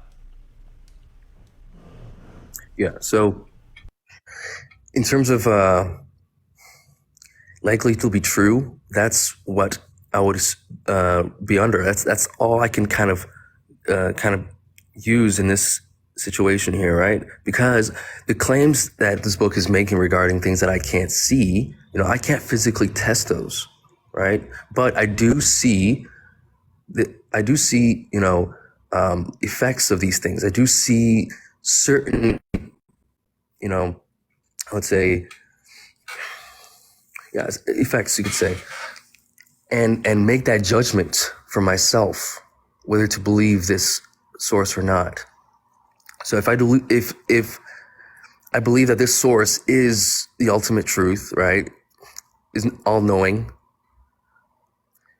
and it has those attributes, therefore, then it would be logical to believe in this, this information. Yeah, so if there's this book that says Stewie Griffin is God, he knows all things, right? Is it logical for me to, not logical, is it good for me to believe in this? Like, is it justified? So if you've, did your investigation, right, and there's good reasons for that, it makes sense. Wait, what good reasons? Like, it just makes claims that, it's all knowing, like the same way that the same claims that you just made about your book are true for this particular book about Stewie Griffin. Does that mean that Stewie Griffin is God and created all things? No, if you're saying that this book just says these things, right? Yeah. You haven't done any investigation whatsoever. No, I've done investigation into these claims. What investigation have you done? The same investigation you've done with your book. give me one. What do you mean give you one? Right. So how did you? So this, what is the claim that we're looking at? Okay, Stewie Griffin, knows all things. Knows all. Okay, so how is that? Is that a reasonable, belief? To me, no, but to you, yeah, it seems. Why not? Why is that not a reasonable? There's no evidence. What kind of evidence? There's no good evidence at all. Okay, let's move away from the Stewie group and let's just say, okay, God. In terms of God, what? Okay, how about we just run through this, right? Do you think God is perfect? Yeah, Does that mean flawless? yeah, Are human beings imperfect? yeah. Okay. So are human beings created by God? Yes, they are. So a perfect creator, would you say that entails a perfect creation? Yes. Okay. A perfect creator entails a perfect creation. We are imperfect, i.e. are created imperfect. Therefore, there's not a perfect creator. Okay, so what we have to look at is, what do you mean by imperfect, right? As human beings, what do you mean by that? You already agreed to it. That's literally, you agreed to it. I asked you, Yeah, are we imperfect? You said yes. I was letting you go through the argument, but in terms of imperfection, right? What do you mean by that? Whatever your view is on perfection. Okay. It's an internal critique of your view. Okay, let me just explain that. Okay, so in terms of God making everything perfect, I do believe that everything God makes is perfect. So in terms of us, we're made to be imperfect. So we are actually perfect, but the way we're made is, in terms of for example, our free will, right? Free will gives us the option to make mistakes and choose what to do in our lives, right? So we were designed to do these things. You see what I mean? So if you're saying that the imperfection of our imperfection is that we make mistakes and whatnot and do dumb things, that actually is part of the design that God So we're perfectly imperfect? Mm-hmm. That's a contradiction, okay? So you can say that perceptually speaking, we might look at it and say, oh, we would be imperfect, but we're actually perfect. Yeah, in terms of how God wanted us to be designed, that's what I mean by perfect. This is the way God wanted us to be designed. So God wanted us to be sinful? Yeah, God wanted us to give us the option to choose to be sinful or not. Yeah, God has the option to choose to be sinful or not, correct? God has the option. No, God has the option to do whatever He wants. Yeah, and He always chooses to do the good thing, right? Yeah, that's what So God it's has. possible for you to have free will and always choose to do the good thing, right? For me to always choose to do good, yeah. Yeah, so it's possible for that to occur, and God can unless it's a actualize. mistake or whatnot. Mm-hmm. And God can actualize any possible world, right? Yeah. So God can actualize unless it's contradictory to. Yeah, God can actualize this possible world in which, God can actualize this possible world in which human beings freely always do the good thing because they're perfect, right? Yeah, He could make a, yeah. Yeah, so God would have a choice between a world where there is sin and free will and a world in which there is sin and no free will. I mean free will and no sin, okay? So given that we exist in the world in which there is sin, that would tell us that God preferred the world in which there is sin over the world in which there is not sin. Yeah, that's correct. And so yeah, so that's going to say that God prefers sin, which is yielding a contradiction. So God prefers something that is against God's preference. So what it is that the whole God prefers is to put us in a situation where we're being tested to see whether or not we're going to choose to do that good or commit that sin. So that's the MO here. God is putting us through a test. Is God omnipotent and omniscient? Yeah. Okay, so if God knows all facts, right, what would be the reason for Him to test us? The reason for Him to test us is for us to, to go through a test, for us to experience it. God already knows, what everything there is to know, but it's for us. Let's say I know if a significant other I'm with is cheating on me already. I already have the evidence of it. It's pretty clear right in front of me. I'm certain of this, okay? That they are cheating on me. Do I need to test them to see if they're cheating on me? No, you don't need to if you already know. Why not? I already know? If you already know, you don't need to. If you already know, there's no reason for you to test them, right? Yeah. Okay, God already knows there's no reason for God to test us. But if I wanted to test them, I could test them, all right? just Yeah, to but see what there's they no think. reason to do that. So if you're a rational being, you wouldn't do that. Okay, and And if it God's was, rational, right? yeah, and So if so it's God wouldn't for that test us with person, no right? reason. No, I told you the reason is for us to experience, this life is for, we are sentient beings who are able to experience things and live. And God has given us these qualities, and so it's for us to experience it. God doesn't need to experience it, or Yeah, so you're saying it's for our experience. Why do we need to experience it? why do we need to experience it? Yeah. Because that's what happens. I don't know how to really answer your question. Why do we need to experience it? So there's no reason for why we need to experience it. Well, in terms of need to, well, God is the one who decided to do this, right? So that God is the one who, out of his own volition, right? He has free will, and ultimately, God can do what he wills, right? And so he's putting us through this test for us to experience it because that's what he wants. We really can't really argue with that, honestly. Yeah, so if I create a simulation of sentient beings and I just want for them to burn in a fire, right? And I create like a billion sentient beings just for them to burn in a fire. Is that a good thing? So let me actually answer that question from previously before I get this one. So, from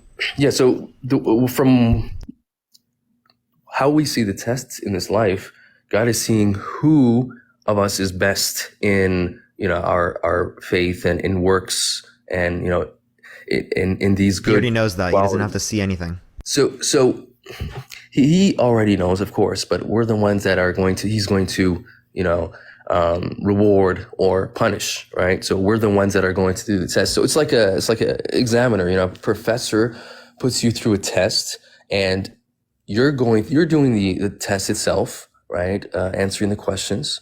You're getting wrong answers, right answers, and at the end there is a pass or fail. And so it's for us at the end of the day, right? The ones who are under the exam to see how well we're doing. Right, that's the purpose of the exam. Yeah, let's say that I was an administrator of a test, right? I'm like a professor or something, and I already know every single response, every single thing that they're going to say, every little aspect of what's going to happen in this test. But for my class, the test involves some people being genocided. It involves some people being enslaved. It involves some people being child sex trafficked. It involves some people dying of hurricanes, earthquakes, severe illness and weather, children dying of cancer, right? All of these things, like the test involves that, right? But at the end of the test, there's some like if you pass the test, you're gonna go to a good reality, even though I could have just sent everyone to this good reality in the first place. You're telling me that even though I know exactly how everyone's going to go through this test, it's still justified for me to go through the test and cause that suffering to them, even though I know it's going to happen? Yeah. So at the end of the day, right? If within the exam you're going to suffer, or there's going to be joy or whatever you experience, that's within the exam, right? The whole point of the exam is,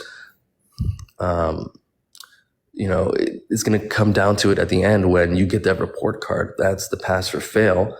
And so all those things that happened previous to that during the exam, in terms of like the suffering and whatnot, those are going to end. You know what I mean? And so the ones who God decides, right, those are the ones that deserve the reward, the endless bliss, right? Those will be punished. Those will be rewarded. God could have just sent them there at the beginning. So, God knows which ones deserve it, which ones don't. God could have simply just made the ones that deserve it and didn't make the ones that didn't deserve it. no, well, so that's the thing. The process itself is this life, right? We have our own free will. God has given us our free will. We can actually choose which path we want to take. So God that's the already whole knows all of point. those conditions. Again, But right, you have free it's will not to from- engage in the test that I was talking about. Did you want to respond to my question though? Is it ethical for me to like make them go through that test when I already knew all of the conditions outside of that? Yeah, of course it's ethical. What do you mean? Even though people got genocided, people got child sex trafficked, even though people got died of illness like cancer and like different diseases and all severe weather and stuff like that. All of that is a part of it, right? And it's really it's for no purpose because I already knew all the conditions that were going to happen. So what I'm doing, Well, you in this set up the scenario conditions, of course. Yeah, is you I'm set causing- the conditions up. Yeah, what I'm causing and what I'm doing in this situation is I'm causing unnecessary harm. Okay, and you're telling me that under your view, you see no issue with unnecessary harm. How is it unnecessary harm? Because there is no reason, no good reason for an individual to put them through that type of experience, given that they know all of the conditions, given that they know exactly what they're going to do. There was literally no reason. So here's the thing, though. Every person lives a different type of life, right? Whether or not you are, some people go through a lot of suffering, some people don't, right? And so those who do go through suffering, the fact that suffering and evil exists in this world is because this is the way this world is set up, right? You can have from extreme, euphoria and joy to all the way to the other side, which is suffering and torture, right? And so this is the kind of the settings of this world. So you may experience all throughout, and so God, this is the way he set things up. But the whole point of it is, regardless of what you go through, right? What God looks at is, are you, fulfilling your purpose? That's what God is looking at. And the person is that person being truthful? Is that person Can you being get into my pious? question? Do you remember what my question was? Yeah, you're saying why this is unnecessary harm. There's no point to all this. It's not ethical. But what I'm saying is that what's the point? What's the purpose?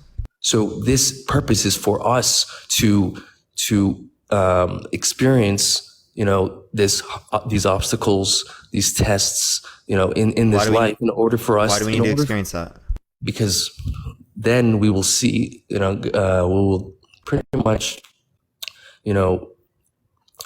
live how we're living how we want to live. God is seeing that how we react to situations, how we, God already knows that. Yes, right? You're just telling me yes. that God wants to know these things. God already knows these things. God knows all. Okay.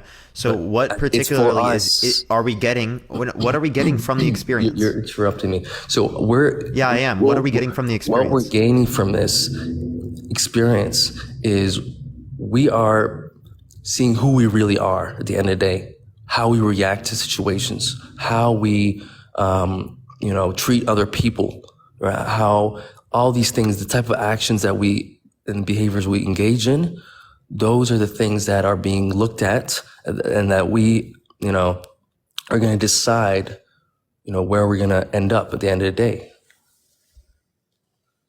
God already knows these. Why do we need to know these things?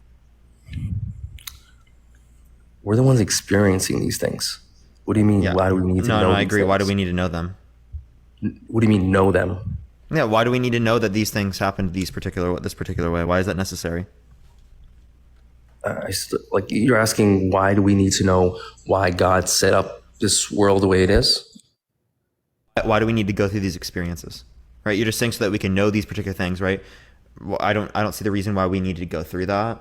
Right? Also, we can have knowledge without experience, as God has knowledge without experience. So none of this seems to be needed at all.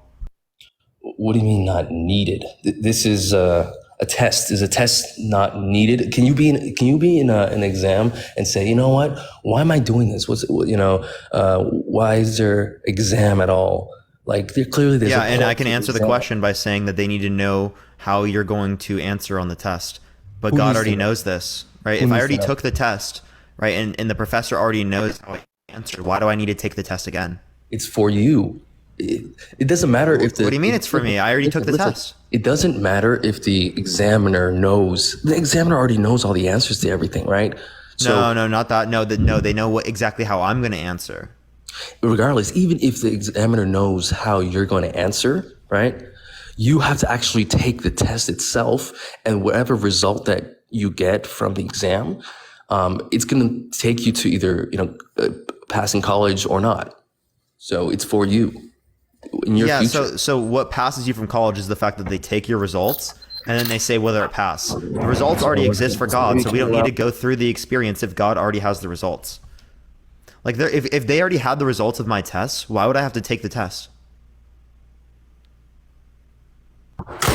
Sorry, 1 second. Yeah, so you're asking that again? Yeah, if they already know the results of all my tests, why do I have to take the tests?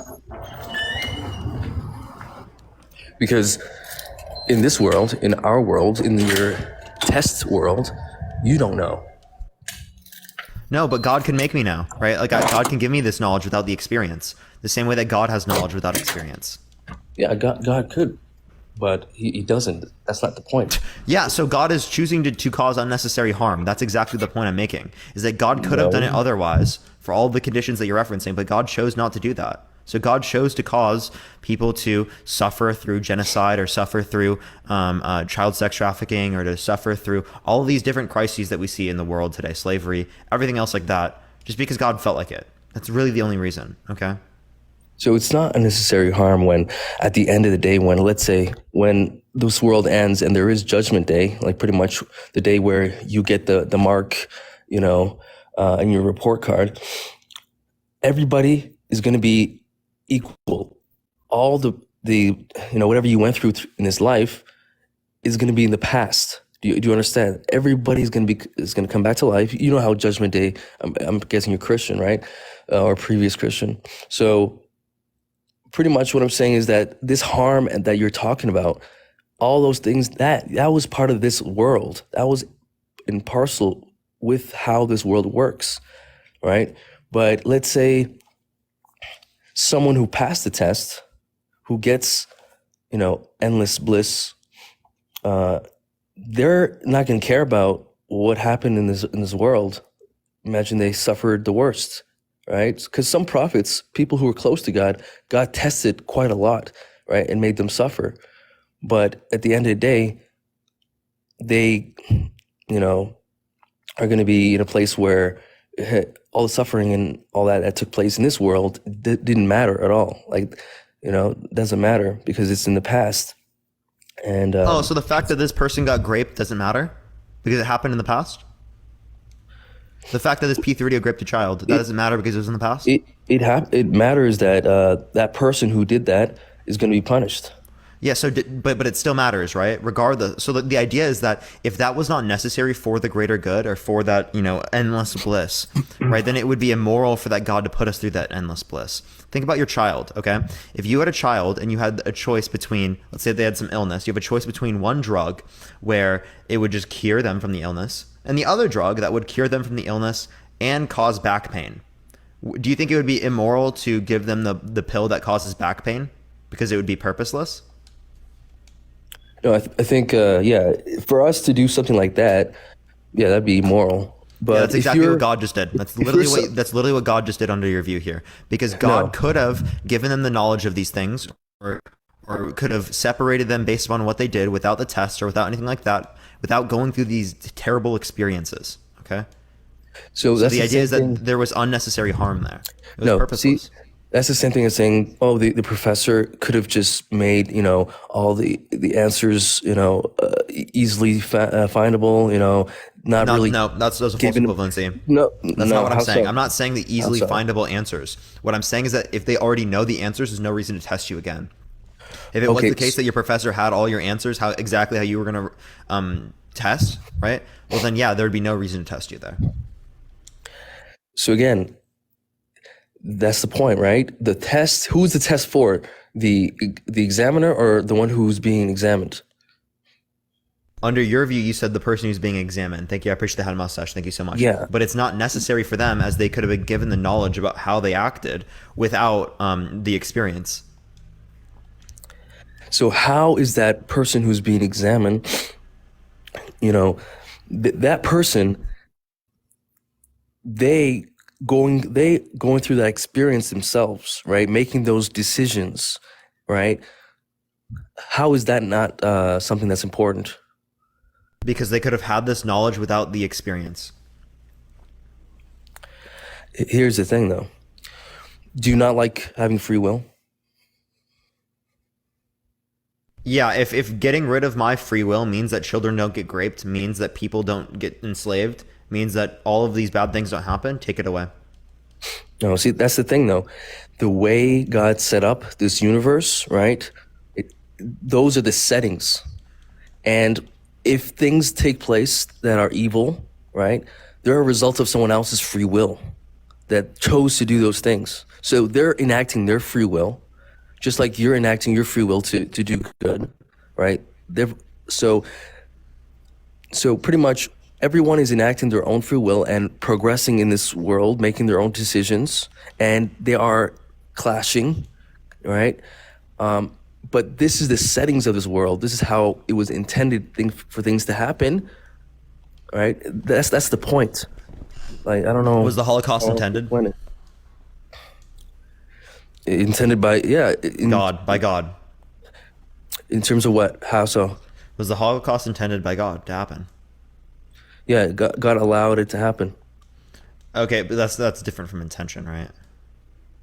So, but like, yeah, sure, you'd say you intentfully allowed it. Okay, you could say in that context, but intentfully creating it would be two different things. But yeah, so like for example, right? If there was a child in front of me getting raped and I could stop it and I didn't stop it, is that immoral? Yeah. Okay, so there are children getting raped right in front of God that God could stop from getting raped, and God's not stopping it. Is he doing something immoral? So you have to understand, this is part of people's free will, right? God is allowing people to make their own decisions. Do you not want free will? Again, you already heard my answer. So you want free will in some cases? I want to remove free will away from people that are doing bad things. That's why I'm for legal systems putting people who are P3DOs in prison for raping children, right? And so are you. You're also for, the system doing that. You're okay with us taking away the free will of people, but not okay with God taking the free will away from people. No, listen, I'm not in favor of taking away free will. I'm in favor of... literally is, right? You're literally... If cops see a P3DO raping a child, you think that the cops should remove the P3DO's ability to take advantage of that child. Do you agree? So, that person, let's say from the start, right? If we're all on the same line, and... What you're asking me when we say taking away free will is not even giving that person the ability to make that decision to do whatever he wants. That's what you're asking me here. Yeah, and we're limiting that ability. Yeah, thank you for the hat and mustache. I appreciate it. Thank you so much. But in terms you think that it'd be taking away free will, right? If God of him doing wrong, yes, I want him to not do wrong things that harm other people. I don't want that aspect of free will, right? I don't like that, and they should be punished because of those actions. But for the ability itself, for that person to choose to do good and bad, he should have that ability.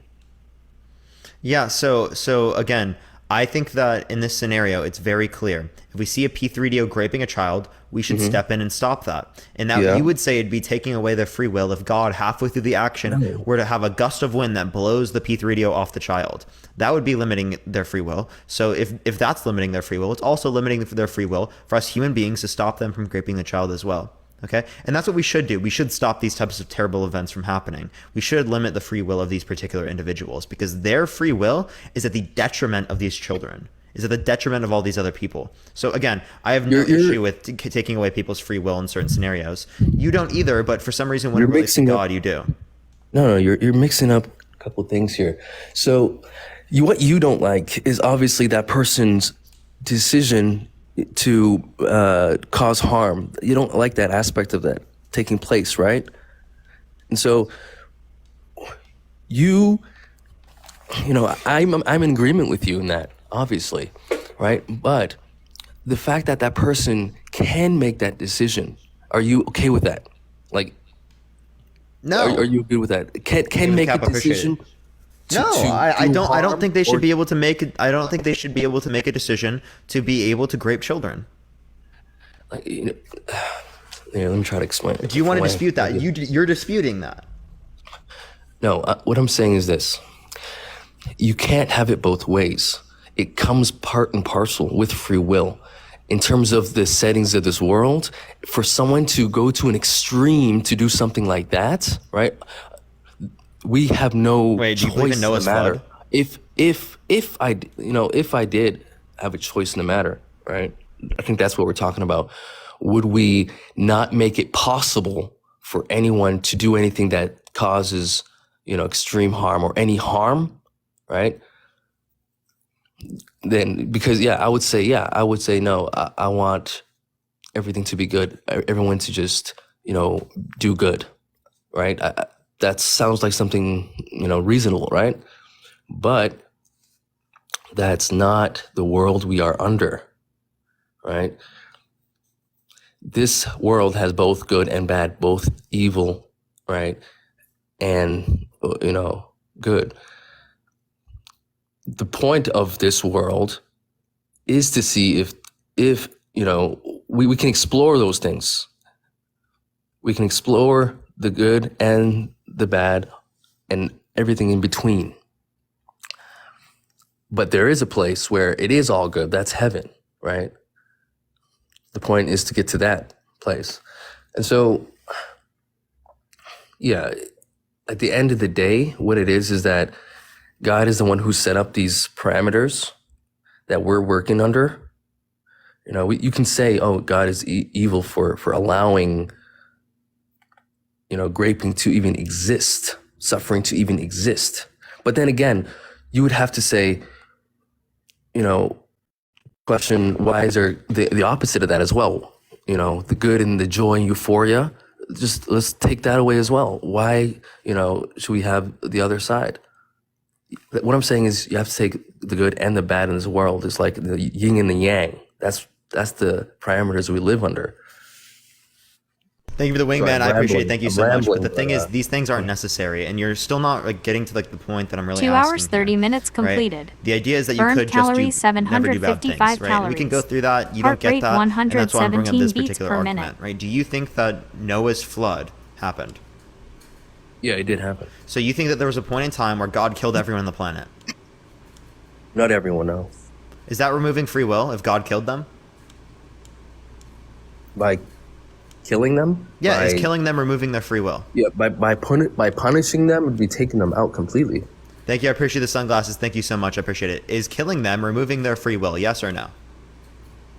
Killing them isn't removing their free will. Oh, okay. So every single time a P3DO is about to grape a child, if God just kills them, well, then he's not taking their free will. Listen, killing someone is completely, it's completely taking them out of the whole, so is that removing their free will? Yes or no? So, I mean, think about it.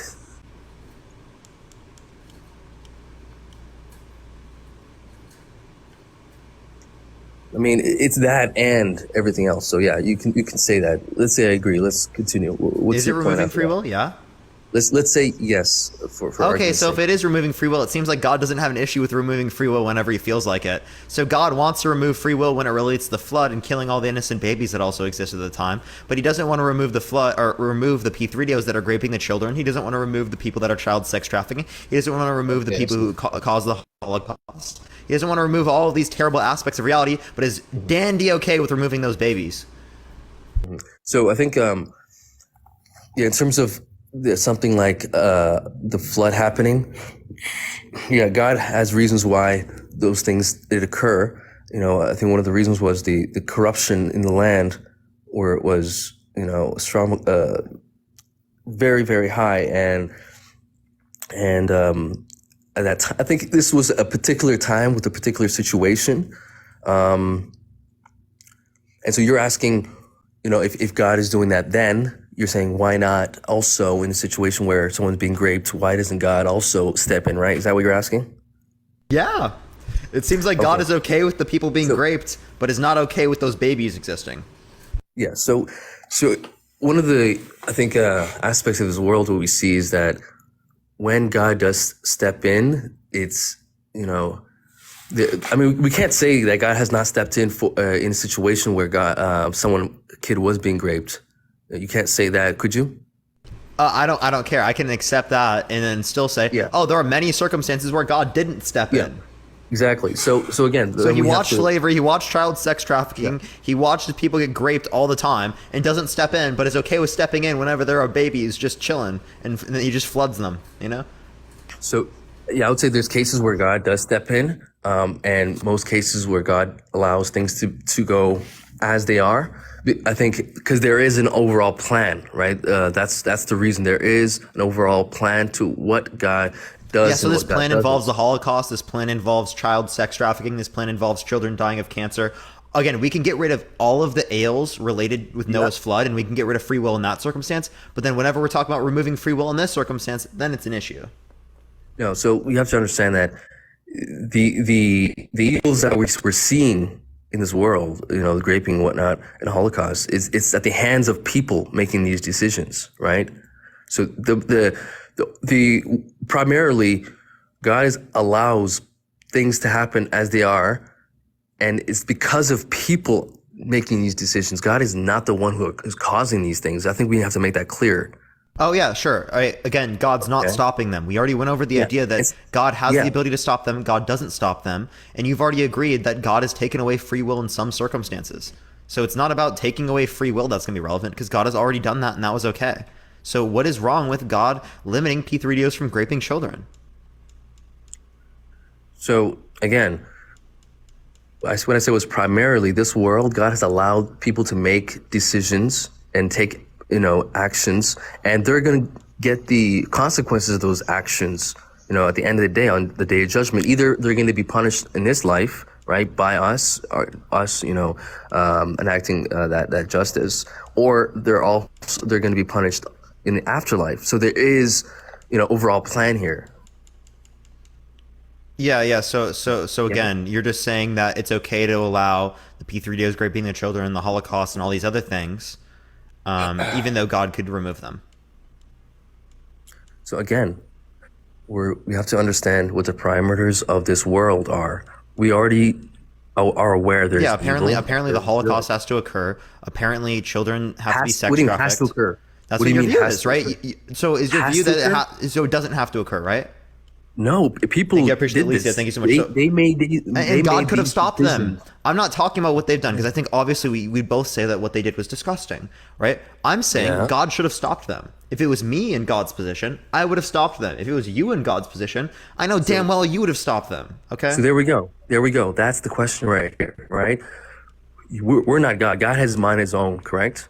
And so God has his own, plan for what he doesn't do, right? And so that's not even a sensible question to ask. What? Yeah, because at the end of the day, God has his own free will, right? Do you agree? Yeah. Well, okay, I'm confused. Do you also agree that God is the one who set this whole world up the way it is? Yeah.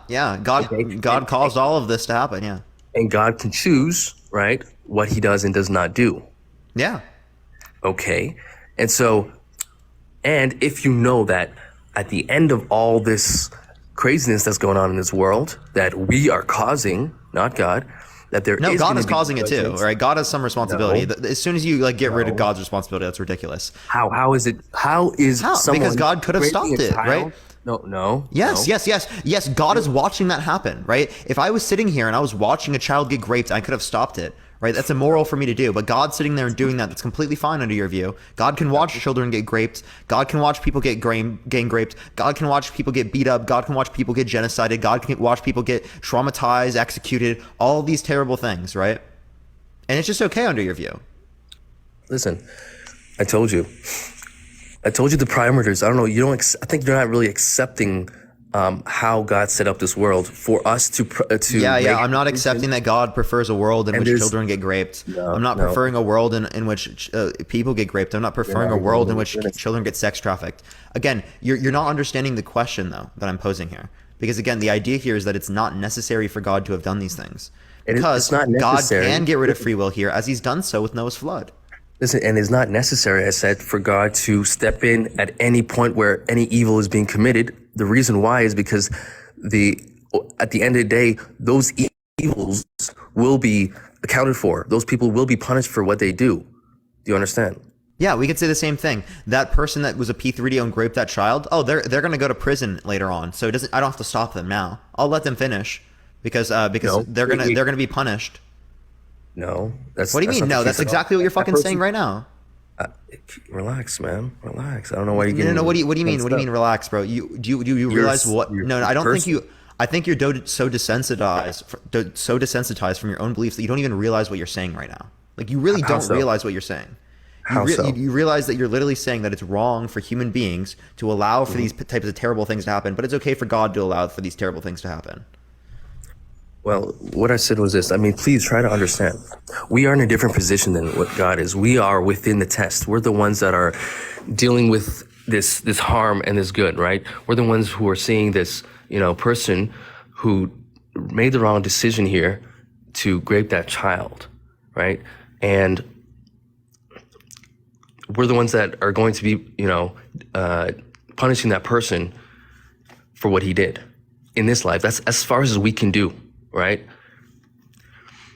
We're the ones in the test, but the one who is the examiner that's overseeing the test, right? If that examiner is watching you make a wrong mistake and jumps in, right? At any time, any point, then what's the point of the exam, right? What's the point Okay, of the God exam? jumped in and Noah's flood, right? What's the point of the exam? With regards to Noah's the flood, there are certain times where God has stepped in. I don't deny this, but there was an So yeah, what's the point? You said if they step in, what's the point? No, there was an overall goal in order to kind of almost like you could say reset things. So there's an overall goal that doesn't mess up the whole point of this test. Do you understand? Wait, you said stepping in messes up the test. God stepped in, right? No, that doesn't, No, God didn't step in. Noah's flood was not what I'm God saying stepping is in. here. No, here, let me help you understand. So what I'm saying is that the adjustment that was made with regards to the flood, that type of adjustment, right? It made it so, like the reason was the corruption in the land was so far gone that people who were even trying to be good or even trying to follow God's way weren't unable to because of this corruption. And so what God did was he kind of reset the playing field to make it fair. Okay? Because it affected so much and went so far. So do you see the difference here? No, right? Because you essentially now you're saying that P3DO is raping children is not affecting enough. Child sex trafficking is not affecting enough. The Holocaust isn't affecting enough, even though 6 million people were literally genocided in that event. The Cambodia genocide's not enough, right? All of these genocides around the world that killed millions of people, tens of millions of people. They're just not enough. World War II's not enough. World War I's not enough. No, come on. These cases, no, absolutely. These things did happen, and in different areas, different pockets. But yes, there is going to be a new kind of a reset coming up very soon because it is reaching that far. We're talking about overall, and so God can step in. That's your view, right? yeah. And it doesn't ruin the test. But there's reasons why. There's Thank you for that paper crane. I appreciate it. Thank you so much. Yeah, it could be just to remove suffering. See, again, that negates the whole test. It doesn't, right? Because Suffering again, is the part whole of the test. what was the point of Noah's flood was to remove the level of suffering, wasn't it? Because it was overflowing. No, it was in terms of the people weren't able to even do good, even able to, live the way they should be living. That doesn't make any sense. They have free will, right? No, it's because No, they didn't have free will. no, they had free will, but I'm saying So they could have done good, right? Note to something else. I'm taking note to something else, but it's very hard when you have such, like, for example, when there's like huge amount of pressure from society, when society completely is just corrupt, right? And you have to, because of the pressure, you have to follow along, or else you're gonna suffer because of that situation. That person isn't able to, fully. Doesn't that happen in many countries around the world, where they're literally forced to do bad it can things? happen. The It can happen. Holocaust, the Nazis officials, they were literally forced to do that. I'm so like all these conditions apply many times throughout history, not just specifically to Noah's flood. Yeah, it can happen. It can happen, absolutely. And so, and there are times where God has stepped in terms of like sending, assistance to those individuals. It isn't just limited just to the flood, right? There is other cases where God has stepped in to help people when the situation becomes like that. Alicia, I appreciate the gift. Thank you so much. I appreciate the rabbit. Breezy, I appreciate that mustache. Thank you so much. So I'm confused what you're trying to say now. So what I'm saying is that this isn't off topic. This is literally the foundation of his belief.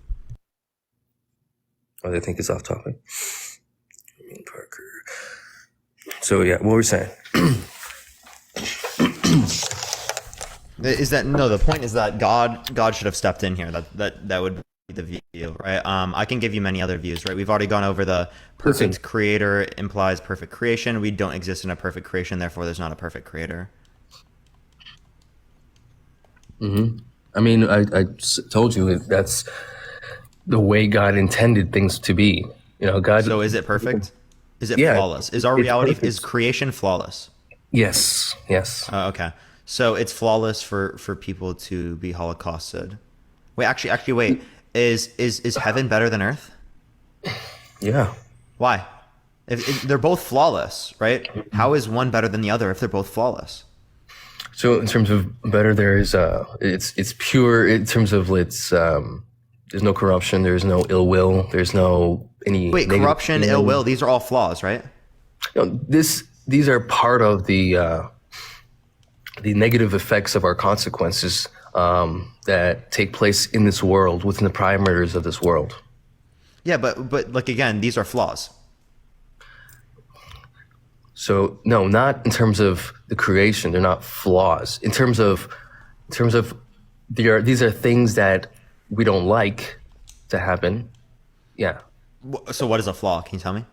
Oh, what's the definition? Let's go to the definition. Flaw is a mistake, right? Yeah. Is there like a mistake with people graping other people, or in terms of God's intention, right? Does God not intend for that to occur? So again, the idea of grape, right? What is that? If we even take a look at it, this is an action, right? Sexual action forced upon a minor, or not even just a minor, anyone, right? So this is something that we typically are aware of. Sexual actions, do occur. Those are normal. But in this case, I'm saying in terms of God, because God is the one I'm talking about in terms of like mistake. Yeah, it's not a mistake. No, I'm not talking about human beings' perspective. I'm saying from God's perspective. Yeah, from God's perspective, grape is wrong. Yeah, and it's a mistake for that to happen, right? To allow for that to happen. What do you mean a mistake for that to happen?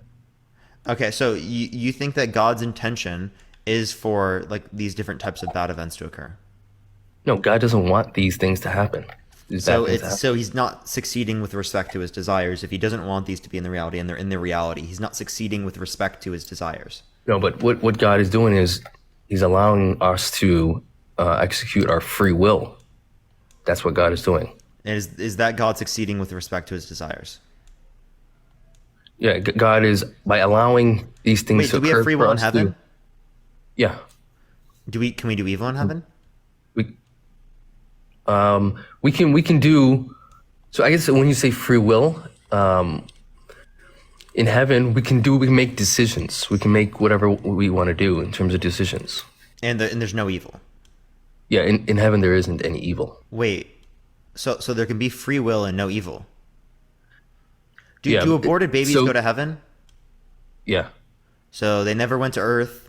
They go to heaven. They went directly to heaven. Okay. Yeah. And since they went directly to heaven, they still experience it like everyone else. So to me, that seems like going to earth was unnecessary. How so? Because we could have just all gone to heaven and we can't sin. We can't do evil. We never will. We always do good. So again, what's the point of going to earth? So as I said, right, this is part of the test that we're under. We already went over. There's no reason for the test. We already went over. No, this. we didn't. Well, we didn't. We I didn't actually agree. did. We actually did. Well, did I agree? I didn't agree to that. You actually From your did. side. How so? Yeah. So Wait, you tell me how so. Tell me how. yeah, so. because you agreed with me that there would be no point for someone to have gone through a test if they already knew exactly what all their students were going to get. You also agreed with me that if someone knew whether or not their partner or significant other did not. cheated, there would be no reason for them to test them. Your reason that you gave was that we completely need to go freaked through out the now. experiences ourselves, right? Which is not necessary, because in order to accrue the knowledge, right, we don't have to have the experience, as God doesn't have these experiences and still has that knowledge. So we failed to outline any reason here. No. So again, just because God knows what's going to happen and the result of all things, that does not mean, therefore, the test is, there does not need to be a test. Of course, God could have not given us the test. God could have just put us directly to heaven. Of course, I agree that could have been a possibility, right? But this is what God chose to do in terms of God fulfilling his free will and choosing to put us through a test, right? And that we're under that test. We're the ones we don't know our results. We don't know where we're going to be at the end of the day, right? We're moving through this life. God can give us this making these knowledge without the decisions. experience. So again, I'm asking you, what is the reason that we need to go through the experience? Because that's what you said was the reason. So let me give you a different answer, since clearly you don't like what I'm saying. I literally told you specifically what I'm looking for. Can you restate what I just one asked you? The one who is under the exam, right? You're in school, you're doing a test. You're the one who's going through this tasking, role of thinking critically. You are, choosing what is the right answer, what is the wrong answer. You're going through that process, right? That hardship. That hardship, what that does is it makes you better. It makes you smarter. It improves you. Knowledge. In different aspects. Improves you knowledge. Yeah, knowledge. Knowledge. What else? Morally, That's knowledge. No, in terms of course, knowledge. It starts from knowledge, but in terms of What else? in terms of the action itself, you actually doing that action, let's say you go and do something good for someone, that action takes effort, right? That action, helping your brother or your sister out in something, those things, take effort and should be rewarded. And so you're doing something that is good. You have the possibility The reward of can doing just be going to something heaven that's good. immediately. The reward is just going to heaven immediately. I'm You can talking get that about within heaven. So No, the idea. Listen. I'm talking about in this world itself. We have the option of helping each other out. So you have the option of doing these good things or doing these bad things. And so we know, what is good and what is bad to a certain degree, and us choosing to do those things should be rewarded. Wouldn't you agree? And those things, people who do bad things should be punished. Do you agree? Thank you for the confetti. I appreciate it. Thank you so much. Yeah, but there's no point for us to be in this circumstance in the first place, right? As, again, if we're relating to knowledge can be accrued without there being experiential knowledge, okay? As God has knowledge about all of these factors without having the experience, right? So the knowledge part is irrelevant. The only thing that you're saying is that people deserve judgment. You can have this judgment without people going through the experiences. Because again, God knows the facts about what they would have done. Mm-hmm. But that's irrelevant, though. What matters? What do you mean that's irrelevant? What matters is what matters, regardless of whether God knows the result or not. We're the ones that are going through that process of improving ourselves or not improving ourselves. We're the ones that to our knowledge. That's another knowledge claim. Thank you for the butterfly. I appreciate it. Thank you so much. But we're the ones that are actually going through it. We're the ones that are increasing in those good deeds or decreasing in those good deeds, increasing those marks or deductions, right?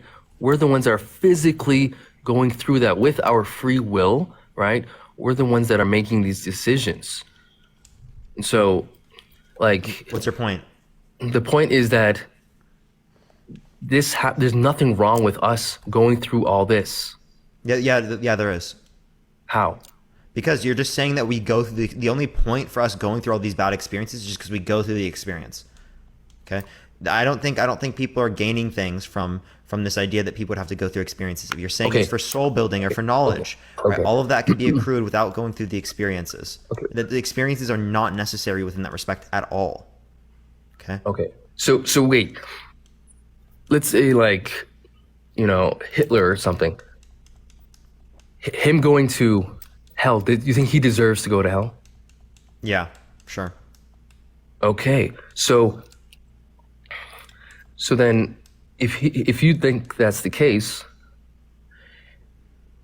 it's because of the actions he took in this world, right? Okay. Right? He took these actions in this world, and because of those actions, he deserves to go to hell. And so he could have chosen to do good, right? But this is the path he chose.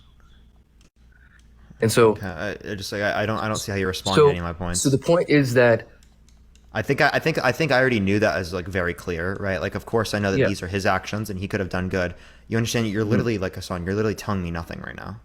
You're So just like what- you're spewing what- words that are deflecting away from the questions I'm asking. No. you. What I'm trying to These highlight. words, what I'm like, trying to to be honest, highlight these- is the process itself, which I'm calling this world a process, right? Is important because we see where we're gonna go. We're enacting our free will. That's why it's so important. Okay, I see that you're enacting your free will, but again, the enaction, we already know how that's enacted. Okay, God already had that knowledge. But having that knowledge it's not being.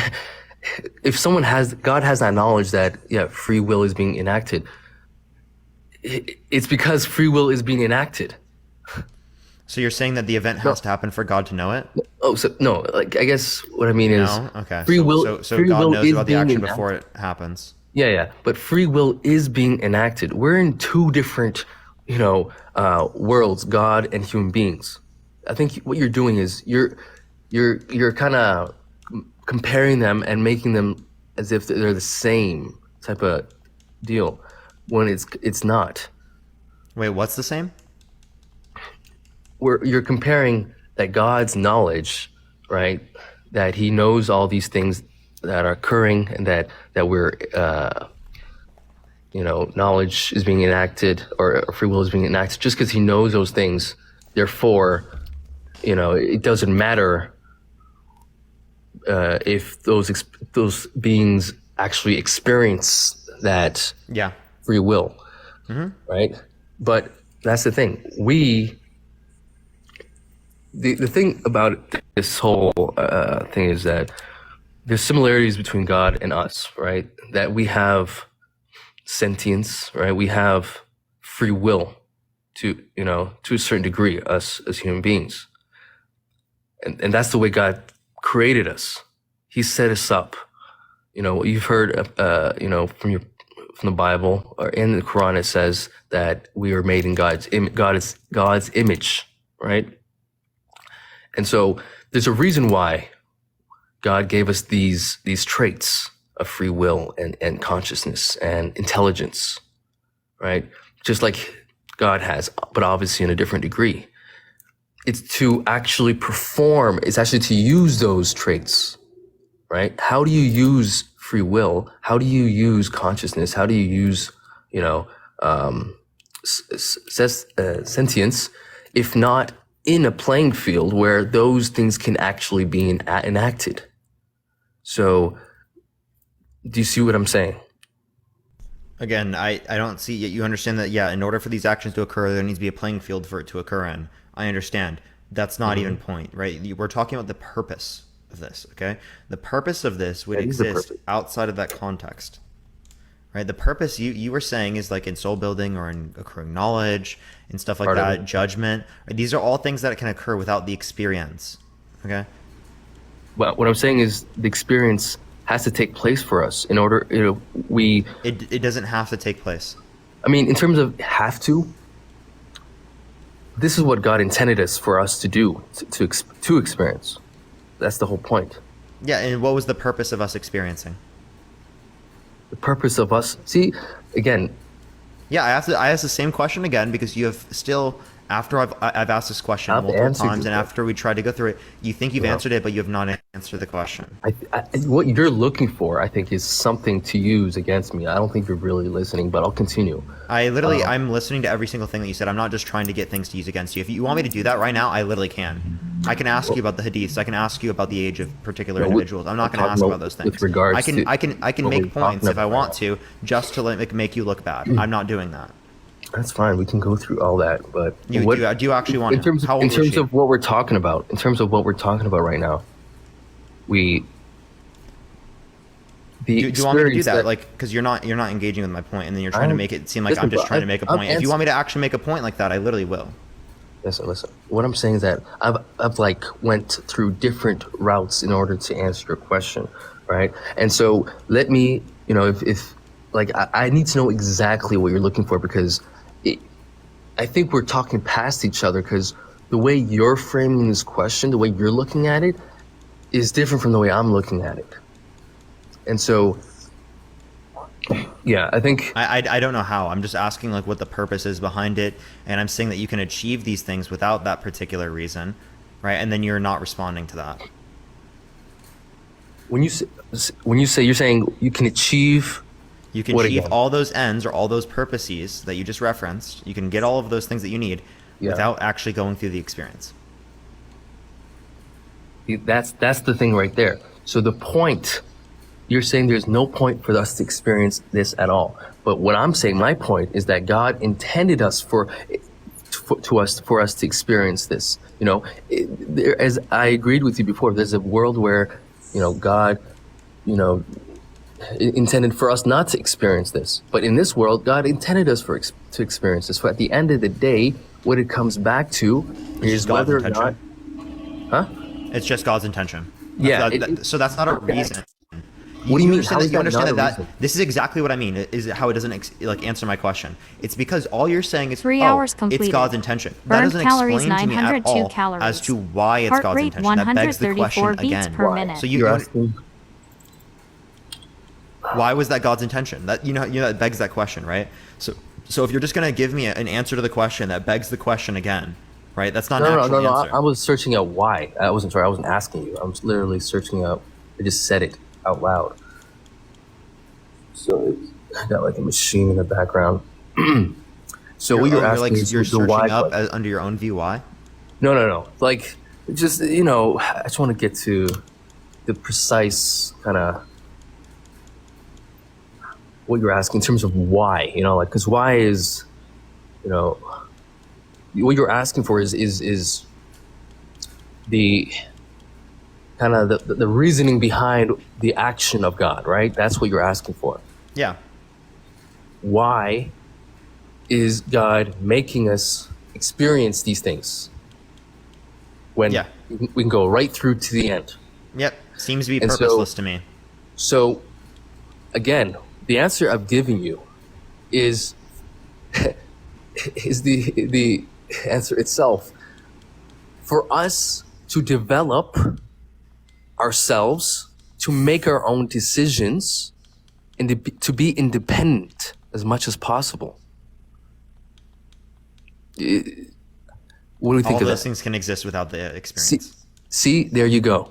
There you go. So Yeah, all of those what do you mean? faculties can exist without the experience.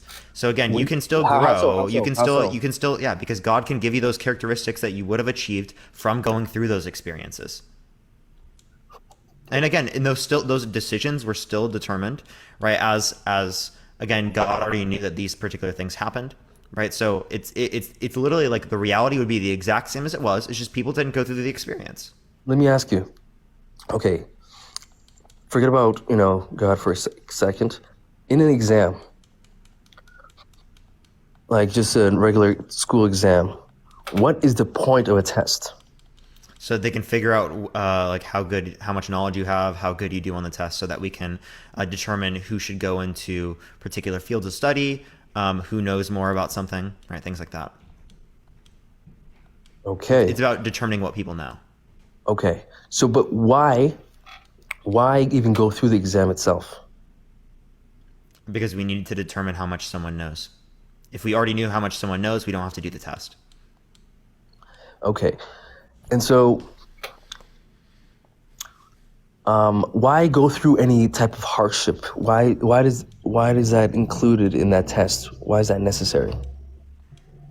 Because these are the conditions of reality. There's no other way we could determine how someone knows something if we do not test them. Okay. And so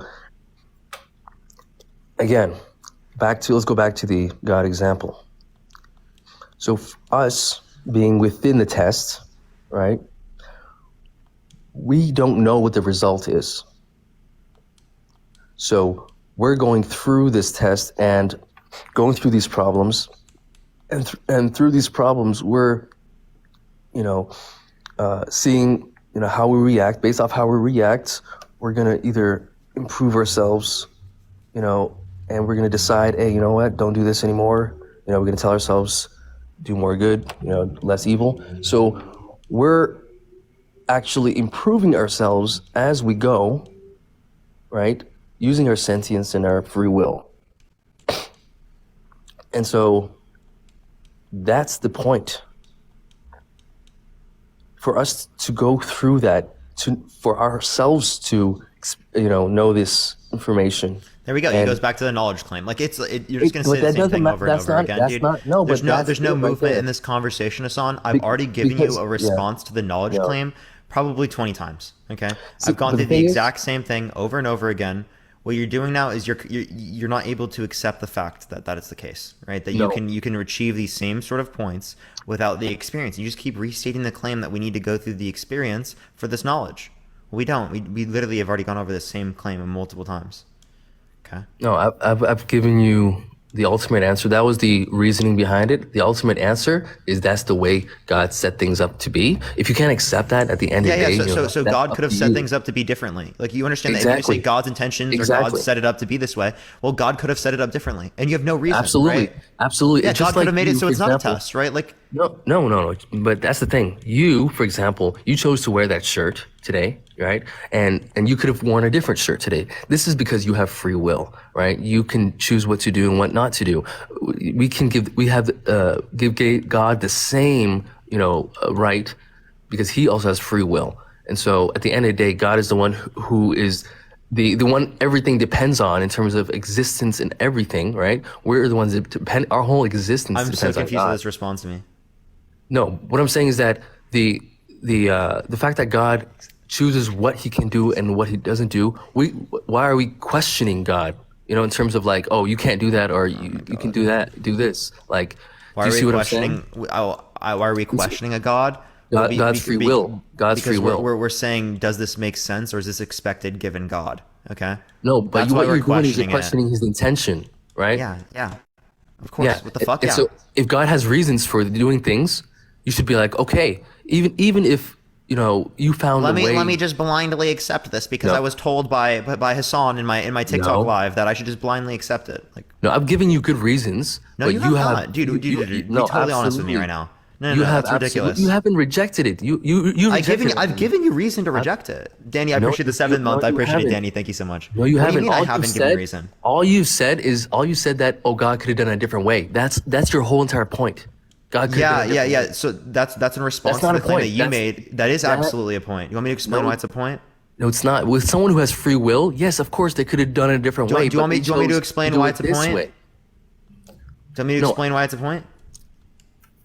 Listen, I know what you... Okay, go ahead. Explain why it's a point. I think we've already went over this, but go ahead. Oh, yeah, because you say the same thing over and over again, and I have to explain the exact same thing again. So, actually, I just want to call this out as disingenuous, because I've already explained this a million times, right? It's already been clear from this perspective of what I am saying here, and you're only re-invoking this because you have no response to what I'm saying.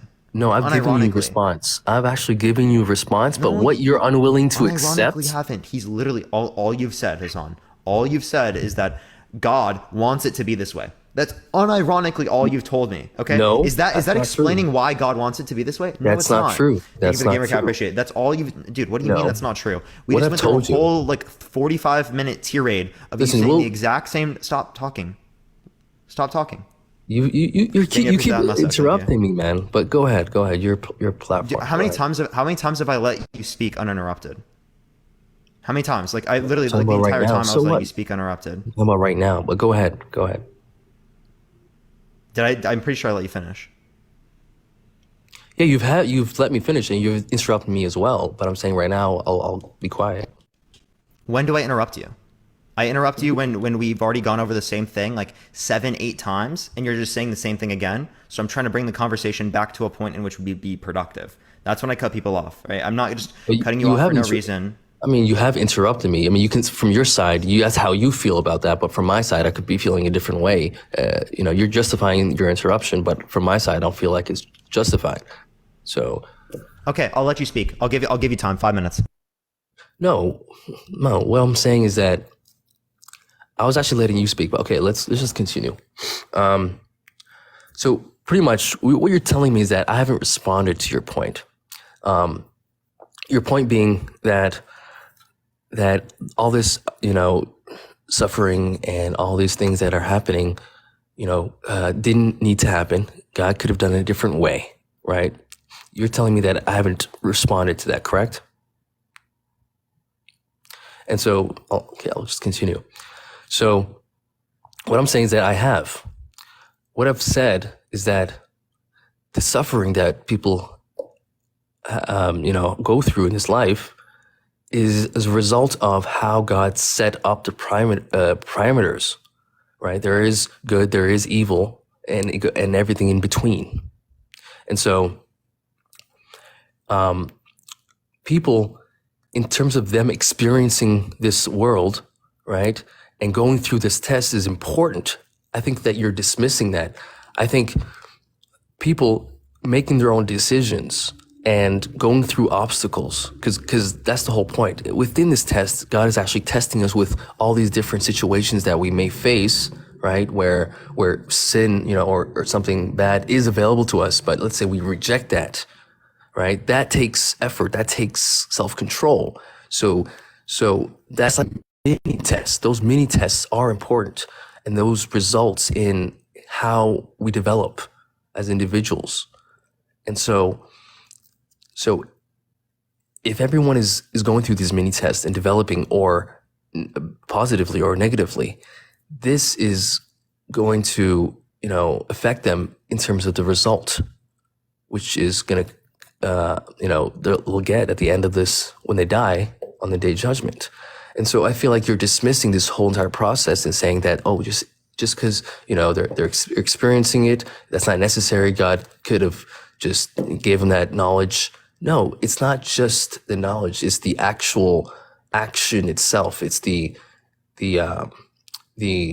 everything that is occurring, the process itself is very important for the human development. I'm done. Okay, so you just restated all the same claims before, and I'll go over every single one of them. So my question is, what is the purpose of experience, right? You answer, right? God is setting up parameters. God is testing us to see the effort from our actions, right? Different stuff like that, so that we can become better people or stuff like that. But the issue that I am bringing up with that is that we could have reached these points where we know all of these things, where all these actions were this particular way, without us going through these experiences in the first place. So what I'm saying is that there's no point to these experiences, as we could have reached the exact same end point without these experiences. So yeah, absolutely, right? We could have had this knowledge without that. And I've already gone through that. You were saying, the point is action. It's not just knowledge. So what you're just restating is that, the point of the experience is just to experience it.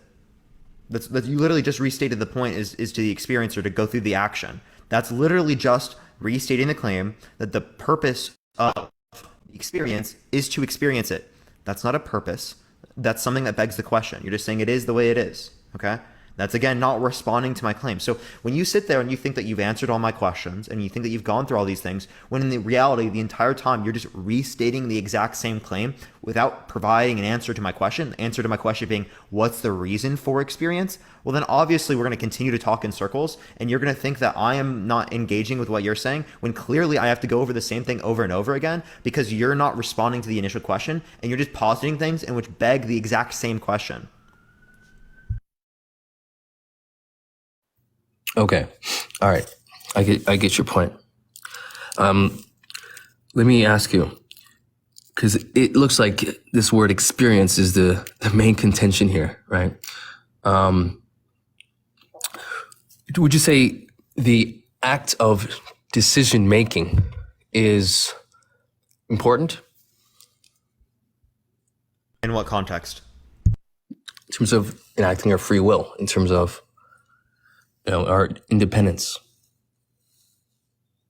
In terms of being independent and having free will, sure. Yeah. It could be a part of that. So, because that's one of our functions, right? If God created this way, if we don't actually put those into place, right? If those aren't enacted, what's the purpose of having those characteristics? They would already be in place as they already facts that God understands. For us. We don't have to go through the experience. We can have knowledge of the experience.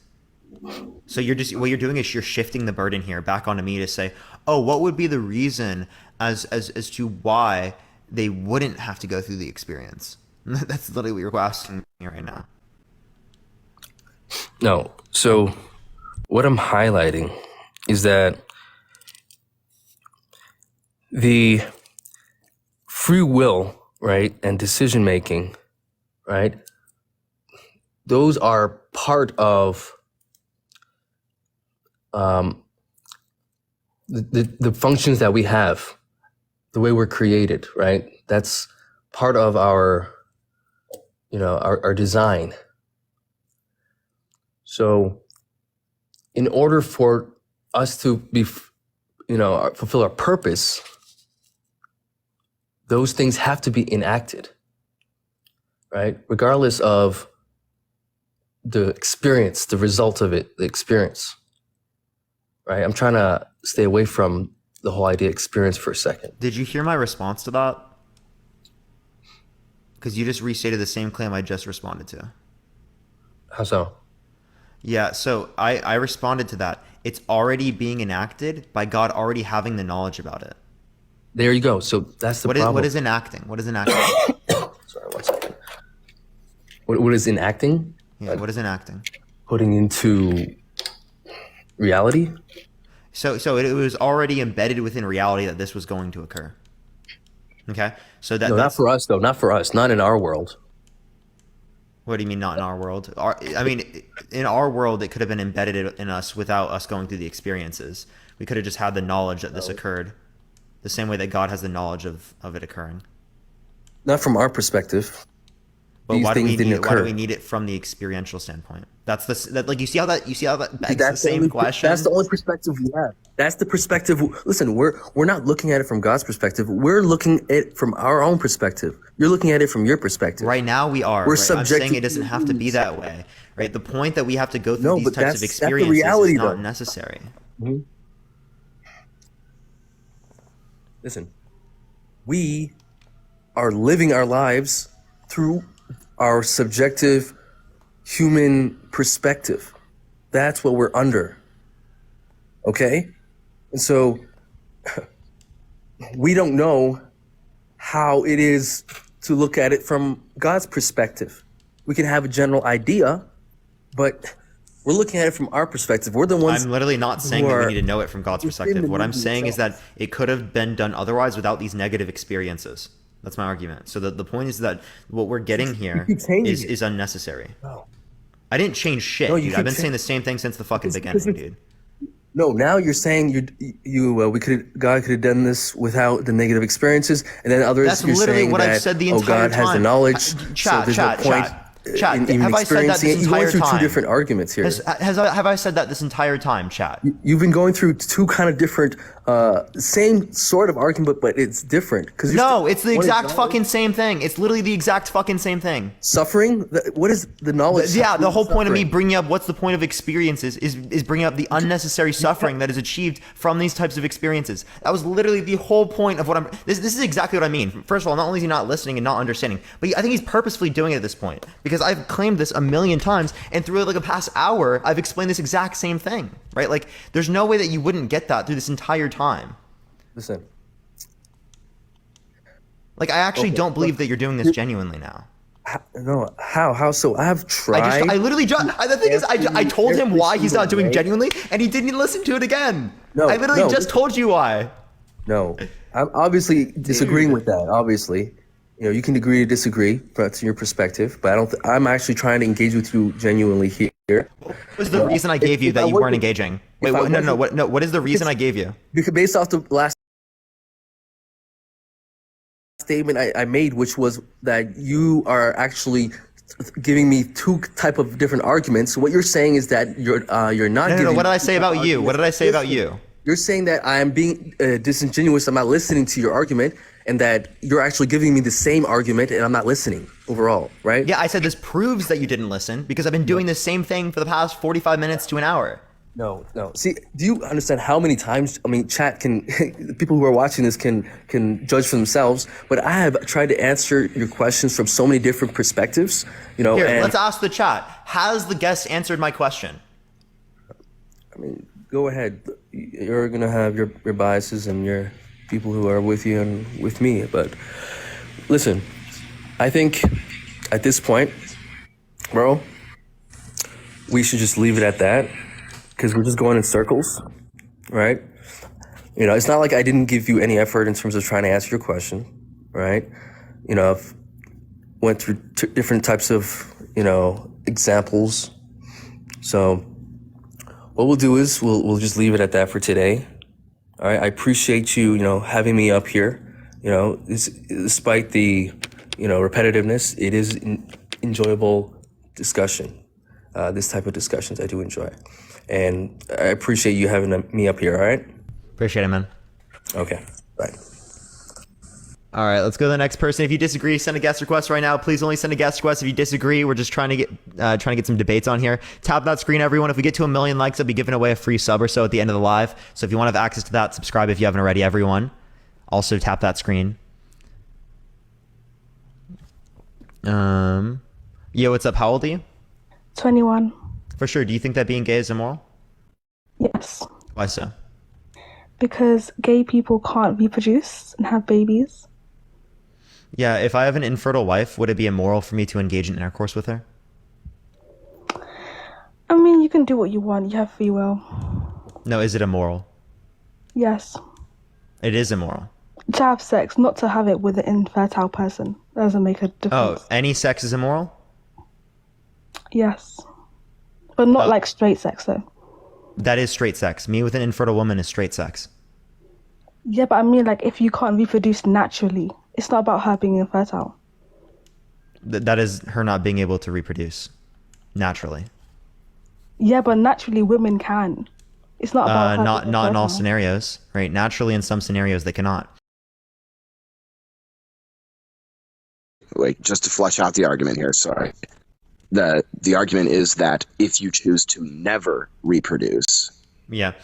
So if gay people choose to reproduce through IVF, is it still immoral for them to engage in gay intercourse? Can you explain to me what that is? Just the acronym, in vitro fertilization. I don't know that topic well enough to say that if it's their genetics, then I would say no, they've found a loophole, and that we found a loophole in the structure of the universe now that we could bring before God and actually say, hey, look, this seems like an inconsistency here. Are we going to be punished for it? And then I would say no. I would say that no, that we will not be punished for things that truly we cannot prove. Oh, okay. So you think that yeah, two people can be in a consenting adult gay relationship and have intercourse so long as that they produce children? Yeah, at some point they need to continue their existence because it ties them to the ability to experience, basically, and understand what the rules. In fact, earlier you actually, with that guy that the argument seemed endless with, I think part of the thing that he was having trouble establishing it is like, what is the standard by which we choose or by which we judge morality? And that was the thing, that he couldn't like formulate a sentence around what he was trying to say. Even though I agree with his premise, I didn't agree with why or how he was saying it. You actually need to have a standard of reality in order to exist, other than my emotions tell me something is right or wrong. Because if you base everything purely off of emotional impact, then you'll end up in situations like with Hitler, where he thought that he was right constantly and had nobody to tell him he was wrong, and then war breaks out. So there has to be some kind of outer objective truth that everyone can agree on, at least in my worldview. I don't think there has to be like an objective standpoint when it relates to morality. But I have a question. Do you think that it would be immoral if, say, my wife is infertile and I never choose to have children and stay with her? No, not in the sense that you've done something wrong, but that you've chosen some incompatibility that will not continue your existence, and that there can be things, there can be ways to get around infertility. Like, for instance, you brought up in vitro fertilization. So if the wife couldn't sustain the baby, they could find another option to actually have a baby still. And like and adopt I do or believe, something? Yeah, I do believe that adoption to an extent is a valid form, but I believe that it's not the optimal form. I believe the optimal form is to have a child. Yeah, but see, the point is that if I decide never to have children with my infertile wife, you still said it's not immoral, right? So in this scenario, I'm choosing never to have children in the same way that I'm choosing never to have children if I'm celibate, or that if someone is in a gay relationship, if they never produce children, it's the same in that context. So, well, keep in mind, I don't agree with celibacy, though. Well, but you'd have no reason to now, because you just rejected the idea that it's immoral for for me to engage in intercourse or to be with my infertile wife and never to produce children, right? So there's really no basis for celibacy being immoral or for let's say I agree with you then. Gay intercourse. Let's say I agree with you then, and that's what I said, and that the premise is now that it's not immoral to be with said person. But I also use the word optimal too. So, sure. Optimal implies that, no one should willfully sabotage their own existence, or their ability to continue their existence. At least in my opinion. Now that's a moral claim. So you're saying that it would be immoral for someone to go against that idea, right? To not procreate. So in the instance in which someone is producing children they're not producing children and they're engaging in intercourse with their infertile wife, in that scenario, that's not meant to ever produce children. So that's the same thing's going to apply there. Yeah, and so I can agree with your logic, and maybe I need to rewire my thinking center on that then, because I do think that it is immoral to get to an extent with somebody who can't have kids, but not to the same extent that I think sex is immoral, because I think that there is a separation there. Like sex just for self-gratification, I do think becomes selfish at a certain point. Like if you were to include, let's say you accidentally have a child, jeopardize that child's life early in the womb because you didn't plan ahead, then that becomes immoral. And that because you're willfully endangering somebody else's life. So yeah, but until you do that, it's not going to be immoral, right? So just having the intercourse doesn't do that, and even engaging in for self gratification doesn't mean that that's going to happen. Right, but it is nuanced. I guess is my point. There's but your view here isn't that being gay is immoral or that engaging in gay intercourse is immoral, correct? Yeah, in the sense that there's nothing inherently wrong with it. I would agree. Like because you used an argument earlier that like the argument of things that could happen anything could happen. Therefore, that doesn't just justify the thought that caused this thing to happen as the justified thought, or that you can even prove that this thought was the right thought and led to the right conclusion. That you, what you're saying. Earlier, I had heard you say that, or at least the guy you were talking to stated that anything could happen, but that because God's standard is what should happen, that just because God said so doesn't make him correct, right? Oh, well, you can argue that, but I mean, I didn't actually argue that earlier, to my knowledge. But would you say it led to that, though? Like the end game of that argument, if we were to follow that train of thought through, would be that no? Okay. Well, then I apologize. Maybe I need to flesh out my words a little more. Good, don't worry. Is there anything else you want to go over or talk about then? No, I appreciate the conversation. Appreciate you coming on, man. Thank you. Appreciate it. Have a good day, bro. All right, let's go on to the next person. If you disagree, send a guest request right now. Please only send a guest request if you disagree. We're just looking for some debates. Everyone tap that screen. Let's try to get to 1 million likes. Again, if you disagree, send a guest request. Please only send a guest request. Again, if you disagree, y'all. Let me get the next person. Yo, what's up? How old are you? Hello? Okay, let me go on to the next person. Everyone, this person isn't here. Only send a guest request. Again, if you disagree. We're just looking for some debates, everyone. Yo, can I take this account? Take the heat. I appreciate. Thank you so much. I appreciate the feather flock. Yo, what's up? How old are you? Hello? 34. Yeah, do you think that being gay is immoral?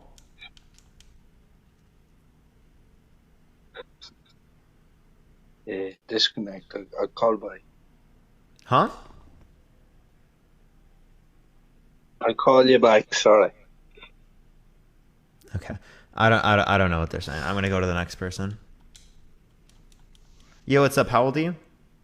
Yeah, I'm Brian and I'm 32. Yeah, for sure. Do you think that being gay is immoral? Yeah, of course it's immoral. Why so? Yeah, because you are not as a result of a man and a man or a lady and a lady. You are as a result of a man and a lady. Okay, so I don't think that necessarily means